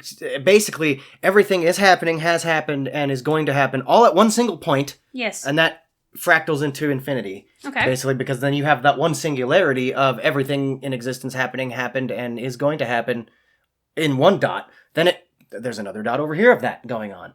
And that's the basically... So there's multiple probabilities happening simultaneously that don't actually happen until they're observed. So once you're at the 10th dimension, it starts over because that 10th dimension of everything is one point, and there's another one over here, and that creates the second dimension on top of that, the 11th dimension, if you want to break it down to that. So it just keeps fractalizing into this bigger picture of possibilities. Now, in quantum physics, they talk about how each particle that exists, the smallest building blocks of atoms, or whatever you want to call it, the quarks and all this shit, subatomic particles, there's probably shit even smaller than that, but basically energy at its smallest form, in any given smallest increment of time, it has this branch of possibilities it could take. Based on what happened. Yes! Just based on everything going on around it and all the other particles and how they're interacting. Oh, then there's a conversation about choice. Yeah, choice. And it's really hard to wrap your head around this because of just how many particles exist. Yeah. And how many possibilities there are for each particle in any smallest increment of time. This is where it gets hard to even explain and articulate. But basically everything has a branch of possibilities. So if you look at the possibilities as a picture, it'd be holographic because it could go over here, it could go over there, it could go forward. I could move my arm left, I could move my arm right, but it's all happening all at once. So. But the real question is do I actually have control over it, or is it an illusion because of just the way the dimensions are playing out, the way each particle interacts with every other particle, just the way energy works in general? I can't even articulate past that, but yeah. There's a fun episode on Community that's like this, where the different time. Remember that where they're eating the pizza and whoever decides to do the thing, it makes it different each time. Yeah, that's what you're talking about. It's just on a very simplified level. Or Schrodinger's cat. Yes, the box. Yeah. Well, and I think it's a 50-50 chance of the cat existing in the box, right? Or does it always exist? And in one dimension it doesn't exist, in the other dimension it does. Dimensions are a really hard to explain thing, but basically, yeah, is our free will an illusion? And we're just writing it out. Or in this particular reality dimension, we have free will, and one we might not, and another we might... You don't know. Well, that's why they say that's where the whole multiverse theory came from, was because those possibilities exist as even a theory, then they hypothesize that there's some kind of a physical manifestation of each possibility in each smallest increment of time, and it's all stacked on top of each other, existing at the same place at the same time always. And that's, again, the 10th dimension. It just makes me think... It fucking blows my mind. Gives me an existential crisis. Yeah. That's what makes me want to unplug and opt out. All I'm thinking of right now is The Matrix, where the deja vu thing. It's just... Because honestly, in my life, I've had moments of where things have happened that I had already thought about 4 years before, and it happens exactly, and I'm like, ooh, is this one of those things? Precognition, or... Well, it's it's already happened at some other point in time. But that's do the dimensions crash into each other? That's what string theory kind of is, that things are crashing and reverberating. String theory is everything is this string of existence, and they vibrate and crash into each other and create realities, essentially. Well, and are some of us more sensitive to... And we're just stuck perceiving no higher than even the fourth dimension of time. We don't really perceive the fourth dimension of time. I think it's we perceive the effects of the fourth dimension of time, but we can't perceive it. We have no way to interact with it necessarily. Well, and that all comes down to consciousness. It's so fucking huge. It's such a huge idea. Are we limited by our consciousness? Limited by our physical bodies? Are we just full of crap and we're trying to attribute specialness to us? I don't have the answers here. Mm-hmm. I would like to. And again, it really boils down to what is special, and we can only really break these ideas down into language, and language is completely. We're limited our brains can really only like. Oh think my about gosh! things Can you think about so things and you can't say it in words the way what you're thinking about, and all it the drives time. you crazy. I just did it for like I the know. last 4 or 5 It minutes. makes me nuts, though. I don't even know if anybody knows what I'm talking about. I know anymore, I understand what you're saying, and that's the stuff that I'm talking about. It's like we're sitting here having a podcast about things, existential things, because we were going to talk about mental health today, and somehow we went to the 42 dimensions of time. So it's like it's like what's happening in some other, time is one of them trippy things. And this is where I'm going to bring this up, guys. In time, it keeps going. We can't stop it. We can't go back. We can't go forward. We're stuck in this like one singular moment in time at all times. We can't go back. And what's happened when I move my arm like this when I'm talking, you guys can't see it, but when I move my arm like this, it happened. That's now. Katie's picking at her fingernails because it's making her excited when we talk about this. And like when I move my hand like this, I have pushed other particles this way, and those are going that way, and that's where the butterfly effect comes in, or chaos theory. And I'm going to bring it up, guys. Part of this, the whole reason for this existence, we want to talk to other people about this. Will you please talk to us? Because some of you are starting to. Like, I actually had some engagement this week, but I know there are more of you out here in the world that are thinking about this stuff all the time. And you don't talk about it to anybody, really. Or if you do, you have to be really good friends with someone to even bring this up, because they're going to be like, what? Well, I just talked to whoever's listening about all this stuff, and this is always going on in my head. Like that. Oh, it's bouncing around all the time. Maybe I am mentally ill and just haven't admitted it yet. No. No, wait a second. Where are you on the spectrum? Exactly. Where am I on the spectrum? Oh, I just pushed some particles, guys. I'm sorry. I'm moving my hands. And again, that spectrum, just like the particles and the possibilities in quantum physics theories, that spectrum is always moving at every tiny increment of time that you could possibly measure, and even if there isn't a way to measure it, there's these smaller and smaller increments of time. If you take the smallest increment of time you can even fathom, that spectrum's going to change from one to the next. Do you think mental health is just a like state the is a fluid possibilities state? of particles. Mental health is a fluid state. Exactly, I think that's part of the problem with mental health training and treatment. Our brains are a fluid state because those electrical signals are always moving from neuron to neuron. They don't stop, and that's when we're dead, is when they stop. Is there a rubric for mental health wellness? No, probably not. Because I feel like mental health treatment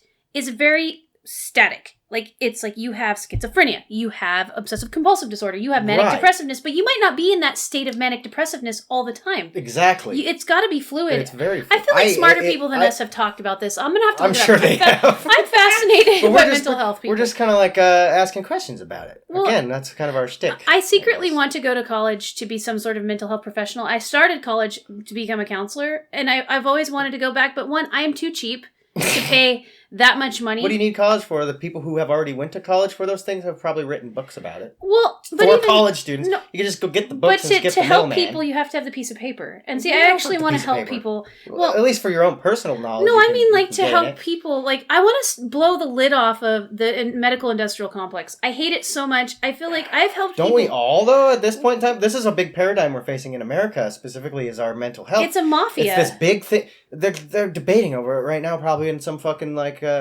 fancy building in Washington, D.C. Well, and I do. I want to, and not out of arrogance. I don't want to help people out of arrogance. I want to help people. I have changed my life. If you help people, at least if you help a system get fixed, that means it benefits you as well. There's exactly. No shame in that. Well, and also, I want people to feel as good as I am, because I know I am in a state of turmoil my entire life. I have been, because I can feel other people's feelings. I've been able to do it my entire life, and not in some sort of woo way. Just I am aware of them. Empathy. I have a lot of it. We all have that mechanism built in. Exactly. Some of us have more than others. I think there are some people just who are unable to. Their mechanism doesn't work. Sometimes we're broken. People are born broken. Yeah, just because but I've learned to tame that state of empathy or anxiety to where I can function without it mastering me. But that's because you had to, otherwise you wouldn't survive. Well, exactly, because I didn't have people paying my cell phone bills. Yeah. I know that. I'm telling you, resiliency is important, people, and people are a lot tougher than they think they are. We've made it this far. Yes. How many fucking thousands of years have humans been around? We've made it this far. It means we're pretty resilient. I mean, literally every force of nature is trying to kill us at all times. We've achieved, may I say, comfort. Yeah. Think how comfortable, I'm more comfortable now than I've been in my life. Yeah. Other than mentally, I'm in a constant turmoil, but that's just because my brain is weird. Yeah. Well, maybe our brains aren't weird. Maybe everybody's in a little bit of turmoil and everybody copes with it differently. I think we have to have the turmoil because that's kind of our progression system, is it not? having anxiety and adrenaline and do these things that keep us alive. These are important chemical tools. That's why we have them, right? Do you think we're in turmoil because we're not progressing the way we want to, and because I spend slowly maybe? I spend most of my life taking care of other people, and sometimes I get very angry about it because I'm like, maybe I'm not taking care of people the way that I should be because I'm interceding to make people comfortable. Because you take care of little kids, right? I take care of people because I have that empathy thing. I like it. I might get up and make muffins for people. I like. Yeah, you just made 18 muffins for a bunch of teenagers. I mean, did they deserve them? Probably not. There's a bit of grace involved there. Give and take kind of thing. But my son got his ankle smashed yesterday in football, and he's in pain. And I know that sometimes that little extra effort makes people feel good in the moment. Now, here's some questions, okay? Okay. I'm getting into the existential one. Did you just take away his ability to be resilient by not walking on that hurt ankle to go make his own muffins? I don't know. That's what I'm fascinated about. Because he very well could have. Or did he just caused him pain, and you probably wouldn't have liked the fact that your son is in pain. But he's in pain anyways. Did you just take away his ability to become resilient to that? I don't know. I'm not saying that you should have done that. No, but isn't that what parenting is? Is to it's to temper the existential forces to give that offspring. Because you know what? Oh, you talked about who was it? Was it you, or talking about your offspring is you? It is you putting your DNA forward. It is your DNA, and it's mixed with someone else's DNA. But basically, it's an extension of you. Your DNA is that DNA that came from you is identical to yours. It's like in evolution when the dinosaur is puking out the other one to make it, and eventually one of the puked out dinosaurs lived because you kept perpetuating your DNA. Yeah. And so it used to be a thing where it was all about numbers. Like, you had to pop out as many babies as you could. Now you don't just have to. For the fact that one of them survived. And when that one survived, it did the same thing later in its life. And the DNA just kept progressing. Do you know that even I don't know. It's hard to even understand 70, 80 years ago, evolution is complicated. Child death rates were that's why our average lifespan, people actually lived a long time in the old days. A lot of people did. If you survived. Past the early ages, most people did not. And if you have animals, you understand this intuitively. If you raise farm animals, there's a reason I don't raise pigs anymore. There's a lot of death. And death is hard on your soul. Yes. I don't care who you are. You may act tough, but when something dies, especially if you take care of it, it's hard on you. I can't imagine these parents that had like 10 kids and only 7 of them made it to adulthood. Can you even imagine how that would feel? Is that a big part of that illusion of importance, is also that feeling we get when something dies? Because it's actually hurting us. It doesn't hurt the thing. Mm-hmm. The thing actually has rest. It's gone. Maybe. I mean, we don't really know what happens in death and how it feels, because once we can't really come back and tell people, right? But you're not in pain anymore. I don't believe these near-death experiences. It's like, your near-death experience may be identical to somebody else's near-death experience, but did you die? You didn't fucking die because you're alive now. I don't believe that's a really good, accurate representation of what death is like. So I know that you could tell me what near-death is like because you got near-death. Or what I guess a doctor would claim as you died, but you didn't really die because you're here. So we don't really know what death is like. We don't. We can't. We just have these anecdotes of what that person claimed to have felt like in a state of what doctors call near death. I think death, by definition, means you can't come back and fucking tell us how it feels. I know what the path of... to be alive is to die. To be dying. You are dying from the moment you're conceived. Yeah, I know what dying almost dying feels like, because I've had 3 times in my life where my systems were shutting down and I was dying, according to the medical science. It's not a real great thing, but in some ways it also feels like you're gonna get some rest. I'm sure your brain kind of has to cope with the fact that, okay, systems are shutting down, we're gonna prepare, and we're going. We're just going. We're not gonna be here no more. There's some panic when you're gonna die, and then there's a like when I had hypothermic, the panic, I know, is that your cells probably don't panic. Do your cells panic? Do they even know they're dying? There's a huge push to live, though. Like, that might be our consciousness, not our individual cells. Well, like you just talked about but does each individual cell contribute to consciousness? I don't know. It's so complicated. I think that's the problem. It's complicated, and humans try to simplify things to be in charge of other humans. Yeah, and we also have to create a narrative. That's what humans do. We are storytellers. Because that's how our brains work. Our brains take all the data that's coming in constantly at every small increment of time that you can possibly measure, and creates a narrative out of that. And that's how we perceive being alive, I think. Do you think that we are considering too many narratives all at once, and that's why we have anxiety? Because Possibly. I've thought of that. Your brain running through all these different narratives to put the right one into perspective? I get anxiety about putting the right one in because I don't want to cause harm. And that's narrative weird. is different than perspective, too, because narrative is like, what's happening currently? What does the data all mean? Yeah. What are my eyes trying to tell me? You're trying to make sense of everything. What are my eyes trying to tell me? I'm always looking for what patterns. Are my ears trying to tell me? Patterns. And then you have your perspective of like what you think about the narrative imposed by your brain processing the data. I don't know. I'm amazed that I can even talk on question about this right now. Like, well, you know, we're going to talk about customer service, which we aren't going to. That was our original thing. We always derail. But let's just put it this way. Yeah. Yesterday or the other day, we were like, I think we should we were bitching about customer service. And we should do an episode on and customer we're like, we service. should do an episode about that. And then we sit down. And we get the microphone set up, and then I open Audacity, and then we start talking about. Hey, Katie's like, "Hey, did you hear about this book? Did you ever heard about this fucking deep shit? This deep fucking shit?" And then we're like, "Oh, no." Then we already talked for half an hour. We should hit record, and we did. Well, and we're to bring up customer service, even though this episode has nothing to do with it. When I help people at the library every week, and my mind, when a person walks up to me, I assess their body language. This is just intuitively. Yeah. All of these things all at once, and I assess the situation, multiple possibilities all at once. It's almost like a quantum thing of how I can get through that scenario. One, to get it over with, because you're seeking comfort as a human. It's amazing how fast our brains do this. How can I make this person content and happy and to leave in a positive manner? 3, what do I have to do to manipulate the situation to do that? This all goes on in my mind the second I see someone walking in the door. Yeah. I live quantum theory. It's amazing how quickly our brains are even able to do this. And then, Brady, even beyond that, I'm aware that I'm doing it. Yeah, exactly. That's not normal. Like, is it normal? So it goes to show you that, yes, it is impressive. It's amazing. It's insane that we're alive and can do these things, but how important are we really? And again, I keep asking this question, like, what is importance? And we can only define it by human language and only the language we know. But really, what's quantifiable as importance? What is objectively important? Can we ever even define that? Aside from linguistically, the existential crisis is that our whole lives we were told we're super sacred, special little creatures, and then you run into this wall of, am I really? Yeah. And then, do you need to just derive that you are important because you are alive? Maybe. Keep it simple, or I don't know. Keep it simple is always good. So I listened to a podcast. I believe it was Duncan Trussell, of course. It has to be. It was Trussell. It was this guy. Yeah, Professor. He is Professor Duncan Trussell now. If he's a professor, can I check him out on Twitter? I want to be the gold mine on Twitter page, man. Grand potentate of quantum theory. He was first a real estate agent. I don't think it was real. And then he was now he's Professor Duncan Trussell, and God knows what's next. The President of the United States, who knows?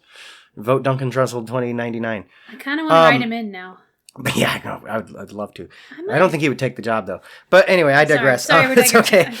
But he had this guest on who's a linguistics expert, and he was basically saying like, this is hard to articulate. These things are so much bigger than us. Big brain. I'm trying to put my big brain on. I'm trying to put my 200 IQ red sock on.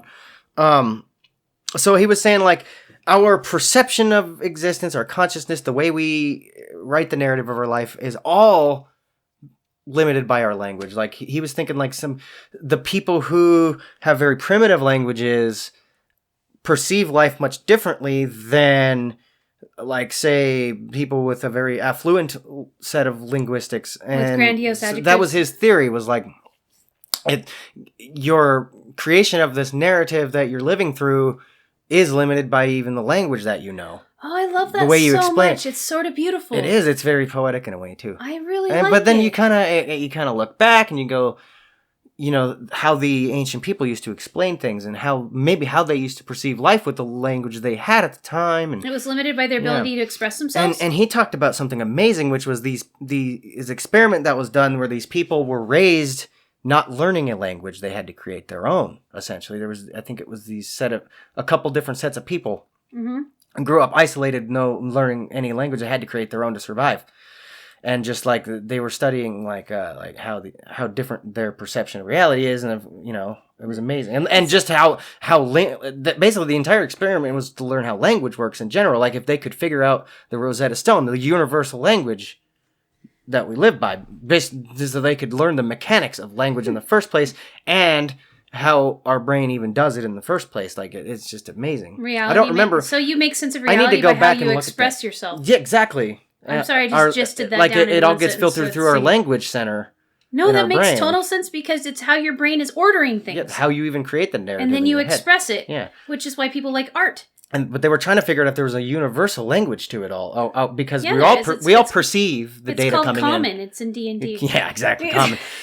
We all do perceive the data coming in. You know, our sensors pick it up if you have those sensors. If you're not Helen Keller, but even she had like nerve endings. But anyway, you could still touch. We have all these sensors, smell. these biological sensors, and the data from those is turned into some kind of electrical signal that goes into your brain and then is processed and turned into a narrative.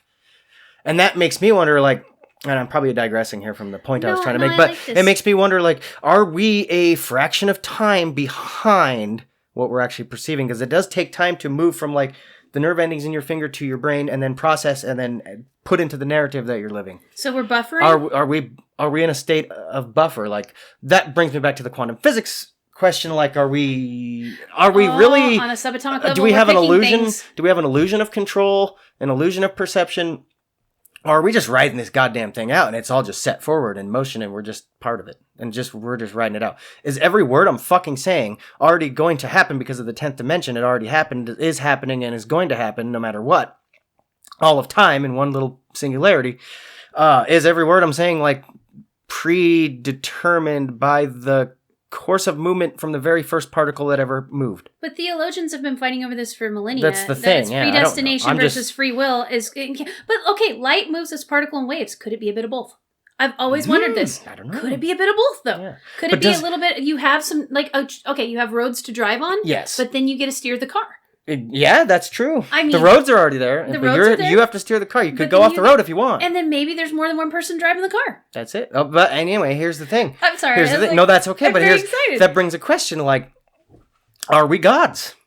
Because we can manipulate the course of the particle movements. Depends on your definition of God. Because we're changing a lot of particle movements by just moving, by breathing, by thinking, by existing. Yeah, the self-help people, the deep blue thinkers, they believe that you can manifest things by thinking about them positively. Mm-hmm. Like, you mean The Secret? Well, yeah, basically. How much does his tickets cost? Because we were selling The Secret for $29.95. I think you got to pay like $200 for a ticket to that guy. But the secret $299.95. But the secret is that you're the god then, right? Like that you're. Are we gods? Like really? Like let's even look at it from a Christian point of view, I guess, or even just basically a dogmatic point of view. You're supposed to reign in heaven. If we're supposedly created by this creator in its image, whatever that may be, can we even fathom it? Does that also give us a bit of the power of creation by creating, by changing the course of particle movement? I think in quantum physics in the dimensions. That has to do with if you believe that you are manifested in his image, or that's again, it's because that's a consciousness thing. I'm throwing out ideas about it because you're made in the image, so it's a consciousness thing. So that means you do have a bit of that, right? Because we are and we are mammals. But how we exist is separate from all of the others. Mm-hmm. As far as no other mammals or creation or whatever it is that you're going to quantify it as does what we do. Right. They don't. We literally have the ability to steer our destiny in a sense. Like you're saying, because we exist in a system, things happen to us that we can't steer. Right. Well, there's a thought in The Secret, people, that you can steer it somewhat by how you think. That was my theory. Positive ways. Or that was my question was like, are we really steering it, or do we have the illusion of steering it? Oh, gosh, I don't know. Because we're stuck in that buffer. Because we're buffering. We have that however many milliseconds or microseconds or nanoseconds behind we are of reality because of our processing. We still might be clicking that the mouse. Gives me the question, are we really in control of every movement, or is it all reactionary? Or a bit of both. To the environment around us. Is it all reactionary? Are we moving at all? You know what? You just said earlier, though, that we can't fathom the complexity of it because of our problem. That's why there's a question. So maybe it's a bit of both. Maybe it's a mixture of all sorts of things, and we just can't quantify it because we are limited by this framework.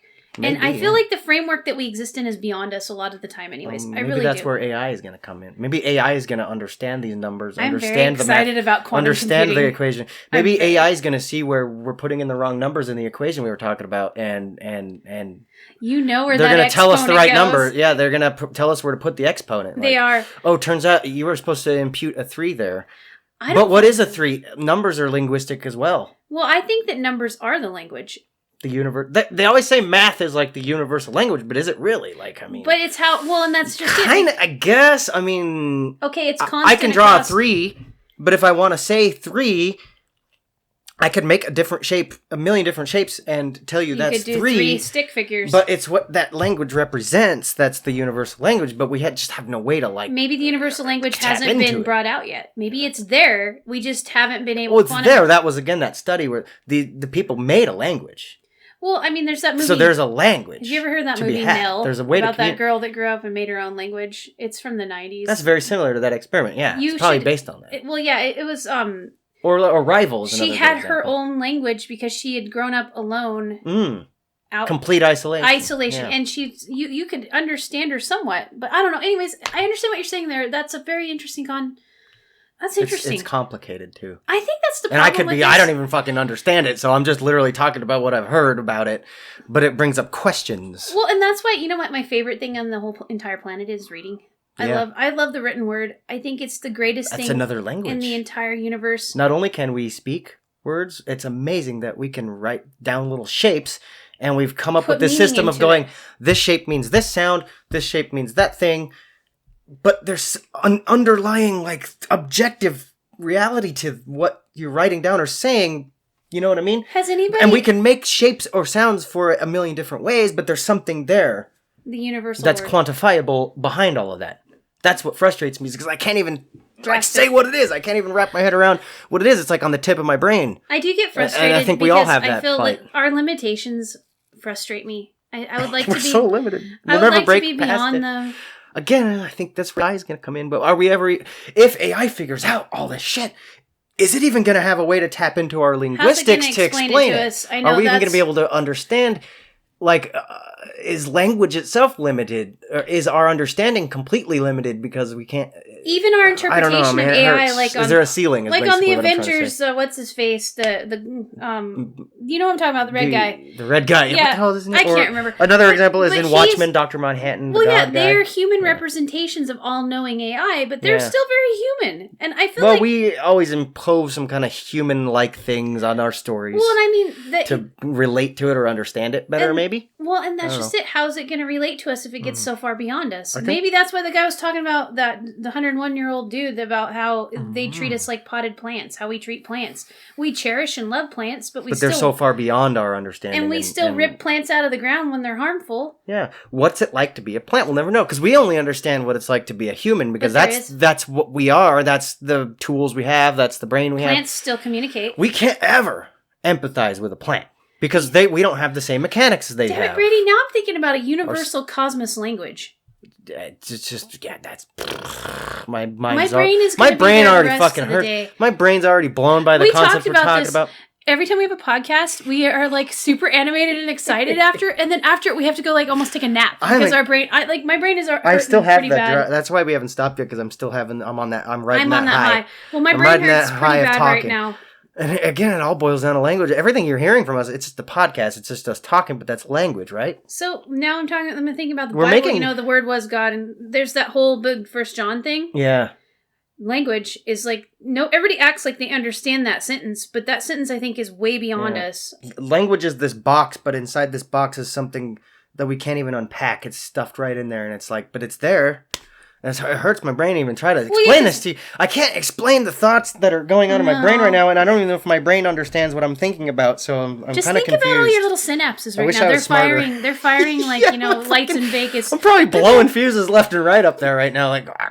We did not eat enough muffins for this. I don't think I probably should have ate the whole tray like Ian. Maybe Ian found the answer to eat the whole tray of muffins. It was the blueberries. They're a superfood. Fucking blueberries. They are a superfood, right? I put a lot of blueberries in those muffins. That's what I'm going to call this episode.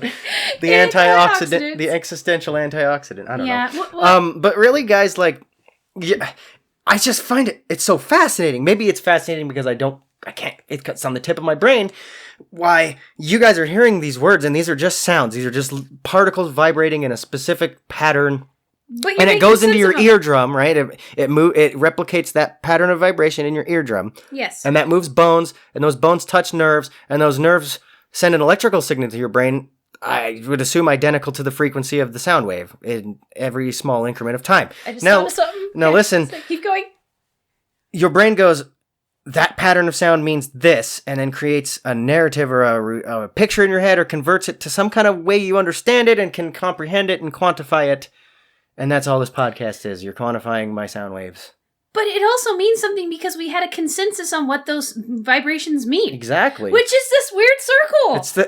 This is why it's so complicated, and it's why we're talking about it so much right now, because it's so hard to even understand what it all means. Why that mechanic exists, and are we even, again, goes back to, are we even in control of what we're saying? I don't know if we are. Is everything I'm saying a result of particles that started moving eons ago?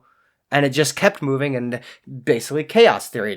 All these particles kept running into each other, and eventually, and forward. They vibrated in this certain way, and that we're having this certain conversation. I hope I've literally blown up people's heads right now, like the movie Edge of the World or whatever with Simon Pegg and Nick Frost. Yeah. Where all the alien heads exploded. No, maybe I'm thinking of The Kingsman, where everybody's fucking head started exploding from the cell phones. Or whatever. That was Kingsman. I wish I remembered what that movie was. Kingman. God, I love that movie, by the way. Kingsman's an awesome movie. I don't know, the Julia, whatever her name was, when she had the meat grinder, she put people in. That was the second. That lady was cold. Yeah. I had no idea what to expect with that movie. It just kept progressing into more and more absurdity. Because it started out like you could understand what was going on. Like, I could understand the whole movie, but I didn't. It was just blew my mind because I didn't expect what happened in the movie. I can never rewatch that movie for the first time again, unfortunately. I think that's why I like learning so much, is because I love the unexpected. That's what it is, yeah. Yeah, it's like you don't know. You might go to a lecture on quantum, and someone might flail on the floor and have a seizure. Not that I want someone to, but then you could start thinking about, is this happening, or is it only happening because I'm observing? You know what I mean? You know what I just pictured? Okay. We create the AI. Okay. And it's the singularity, right? Or whatever the fuck. I can't even explain what the singularity is right now. But Go we create the AI, and it's there for a few years, right? And then it finds the fucking answer. It digs through all the data that we can't, because it has the ability to process thousands of years of data in like a millisecond. Isn't 23 that? Because of Moore's law or whatever. Yeah. And then it finds a way to break it down into linguistics we can comprehend and process into whatever the fuck images and sounds in our brains that we can understand and plug into our narrative, right? Because it has to go in the narrative. I just imagine it saying that, and everybody in the world all at once, either their brain explodes like in The Kingsman, or we all just go into a seizure and die. Or we all just literally, it breaks down the answer so well that we just cease to exist, and all of existence, like a paradox, like they say in time travel happens, where the universe just unfolds on itself and explodes, or like doesn't exist anymore because we found it. Well, I just had that image in my head. You know, and this is really messing with me because I'm watching. Ian came in last night. He's got the broken ankle, and so we laid here in my room and watched. We just picked a show randomly off of Netflix because we don't do this very often. And the show we picked was The Umbrella Academy, which is about time travel and all sorts of random things. Mm-hmm. But there's this group of people they go through history. They have time travel assassins. I love that. And not just to kill people that are going to do things, but to keep the stream going in a way that keeps the stream going. Just the show blows my mind. I had to sit there and time. It's such a fun thing to try to figure out in your head. Because again, I was saying we have no really a way to manipulate the fourth dimension of linear time progression, right? I think doesn't stop. Here's where the amazingness of our brains come in again. We have the ability to emulate time travel through our memories. We can at least travel through what we remember, what our neurons remember, the way our neurons remember firing. We can kind of revisit that. Yes, and we plug it into our narratives to make us feel special. In a way, is that not time travel in a way? Because it's not physically as, we're not geographically moving through time and space. Also, that memory is happening at some point in time at the same time we're thinking about it. Yeah, we can still, emulate the neurons firing, or at least replicate those same neurons firing, but plugged into our new narrative based on the data since then, right? Well, and also, like you just said, though, it is a form of time travel, because at some point, in some different point in time, in some different dimension, it's happening. We might think it's happening in the past, but it's happening exactly at that time somewhere else, right? Yeah, it's like we can tickle the fifth dimension, basically. Because we can go back and imagine, at least as what those cookies smell like. We can imagine, because we're the sum of a bunch of different particles, right? So we can imagine that amalgamation of particles and the different possibilities we could have taken in that moment of time. So that's kind of like we're emulating the fifth dimension, right? I like thinking about if I dropped a soup spoon in that particular instance instead of doing... Do you ever think about how the stream turned out different? We've all done it. Like we let's say you're embarrassed in school one time and you keep replaying that moment in your head. Rumination. Rumination is right. Dangerous. Is that not time travel? Because you're playing with the fifth dimension, but in your brain, right? Your brain is, at least those neurons are traveling through the fifth dimension, I would think, because you can simulate all the different possibilities that you could have taken, right? I feel like this is our neurons are doing that. The Blueberry Muffin Initiative. Like, sorry. Y'all gotta have these muffins, man. Apparently, I don't there's know something what in these muffins. Did you put LSD in your fucking blueberries? In there. I think it's just the blueberries. God damn. I didn't even eat one. I just baked them. Does that mean I'm the architect of this dimensional time traveling thing? I don't know. Are we all? I guess. Because again, like, I'm thinking about it. Like, technically, we're able to manipulate the fifth dimension with our neurons. Like, I don't know. Are we tickling it? I'm thinking about free will. It's like we're tickling it. Being a dual-pronged sword right now. I'm thinking. In fact, I'm thinking too much. Our brains might blow up at the end of this episode. I hope so. I kind of at this point, that's what I hope the end game is. Can you imagine if Tom sees it when he comes in here? Be like, whoa, that would be just fucking brains all over the wall. Just a mist of gray matter floating through the air. You just shut the door. Our neurons fired so hard like it atomized. Spontaneous human combustion is being able to understand it all and not being able to quantify it. What if, like, there was some extra blueberries fermented in the Jack Daniels they drank, because there's always alcohol involved in, like, the spontaneous combustion, right? That's true. It's according to the anecdotes, It was just the blueberries. So, like, there's just a little extra fermented blueberries. Again, the fermentation, right? Oh, yeah. Their gut health was so good it blew up their cranium. Their gut biome figured out the answer to it all. Instead of the AI, it was their gut biome. So and they atomized. If you got your gut bacteria... If you got your gut bacteria to line in a certain way in one of the dimensions, that's why your brain will blow up? Yes. Have we gone off into the ridiculous now? But it makes me wonder. Okay, I want to know. Because our senses are only attuned to the three dimensions, And true. Maybe the fourth, I'm still trying to figure out if, like, are we really in the fourth dimension or just feeling the effects of it? But anyway, we have, like, length, width, and height, right? We can perceive anything within those realms. Three-dimensional spaces, yes. Maybe we're not. I don't know. Fuck, I'm not smart enough to think about this, or to preach about this. But, like, are there things out there living in higher dimensions? I feel like there might be. I feel like sometimes I wonder if that's what people see when they see aliens and ghosts. I'm not saying that I believe it. Ghost is just like echoes of to the eighth dimension. Yeah, because how can you be so arrogant to say it doesn't exist? It just means it hasn't been witnessed and quantified yet. Like, yeah, my wife hates me because she's always watching spoopy ghost stuff, and I'm always like, that's bullshit. There's no fucking. How could a ghost figure out how to, like?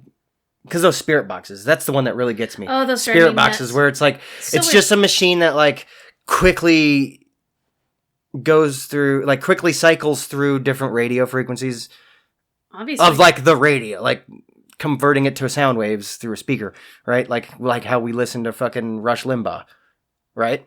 Okay. But it cycles through hundreds of these radio frequencies at one time, and supposedly the ghost knows how to manipulate the radio signals right at the right moment to make a word come out of that. That fucking is bullshit. Come on. Okay. Is there a ghost school where they learn how to do that just to say one word to somebody who's fucking trying to find them? And, like, what does it all mean? Like, I don't know. Our entire human I can't say I can't say it doesn't exist, but, like, how? Does somebody explain how? That's all I want to know. Our entire human narrative is what we have observed, correct? Right.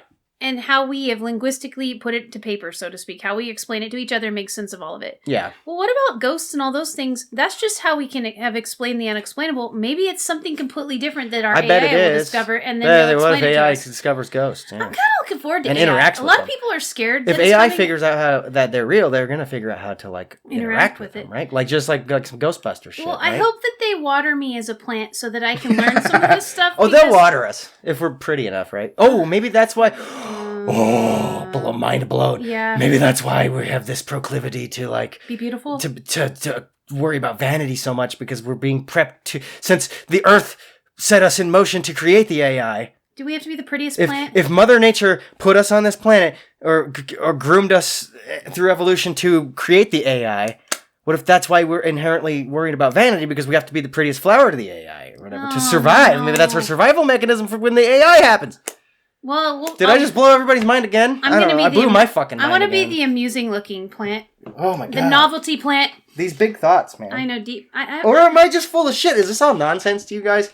No, you know Are what? we completely full of shit? Are we crazy? Are you guys gonna 5150 us because you heard this fucking episode? You know what? It's okay though, because I feel like everybody has thoughts, and it's fun to sit around and talk with your friends. And if people don't like us, it's up to them. I'm not afraid to talk about things. I never have been. I'm not even stoned right now, you guys. Imagine if I'd had partaked in a little bit of that marijuana. Spiced tea, but I must admit, I would like to have some food. I think we might have to have some more definitely blueberries. nearing lunchtime. Oh man, I don't know if we should eat the blueberries. There was something in them fucking blueberries. I picked them locally. What kind of goddamn pesticides you got going on there? They're next to a lumber DMT? mill in McLeod, Idaho. Maybe those blueberries had extra DMT. They thought DDT, but then it was DMT. DMT. Somebody made a mistake at the factory. I want some. Whoopsies. This is the DMT blueberry episode. Yeah. Guys, I think we're gonna have to wrap it up because I'm gonna pee my pants if we keep doing this. It's not fun. That was supposed to be dimethylthalamine. Oops. I made a boo-boo. That's dimethyltryptamine. I can see it's an honest mistake. I really am sorry about the blueberries. I'm not gonna lie. I didn't even eat one though, so we can't blame that on. I did touch them. God, they absorb through the skin. I've been rubbing my eyes. Maybe that was the problem. Well, you're not supposed to do that during the time of Rona. Yeah. I'm dying here, you guys. Just thinking about what the fuck is in the blueberries. I'm sort of just pondering everywhere we went on this trip. I wish you could have all had these blueberries, man. I'm fucking going on these crazy mental rides. I better go check on Ian. He ate like 4 of those muffins. Oh man, he's probably in there. Two. Ian's probably found the answer to life. He ate way more than we did. Ian's in there like he turned into the AI. Ian is the AI right now. That's what it stands. Hey, the letters AI are in there. So I think the moral of this episode is eat more blueberries, guys. Yeah, it's gonna help. I think we solved the world's problems. We all just need to eat more blueberries. The secret to life is blueberries. Yeah, no wonder they're so expensive. Jesus Christ, we could do a whole episode on the cost of blueberries. But I think we're gonna end it here, guys. Yep. If you're still listening to this point, then I don't know. Sorry. I'm not sorry. Sorry, eat blueberries. not sorry. Yeah. Eat a shit ton of blueberries and buy a microphone. You won't regret it. Bye. Bye.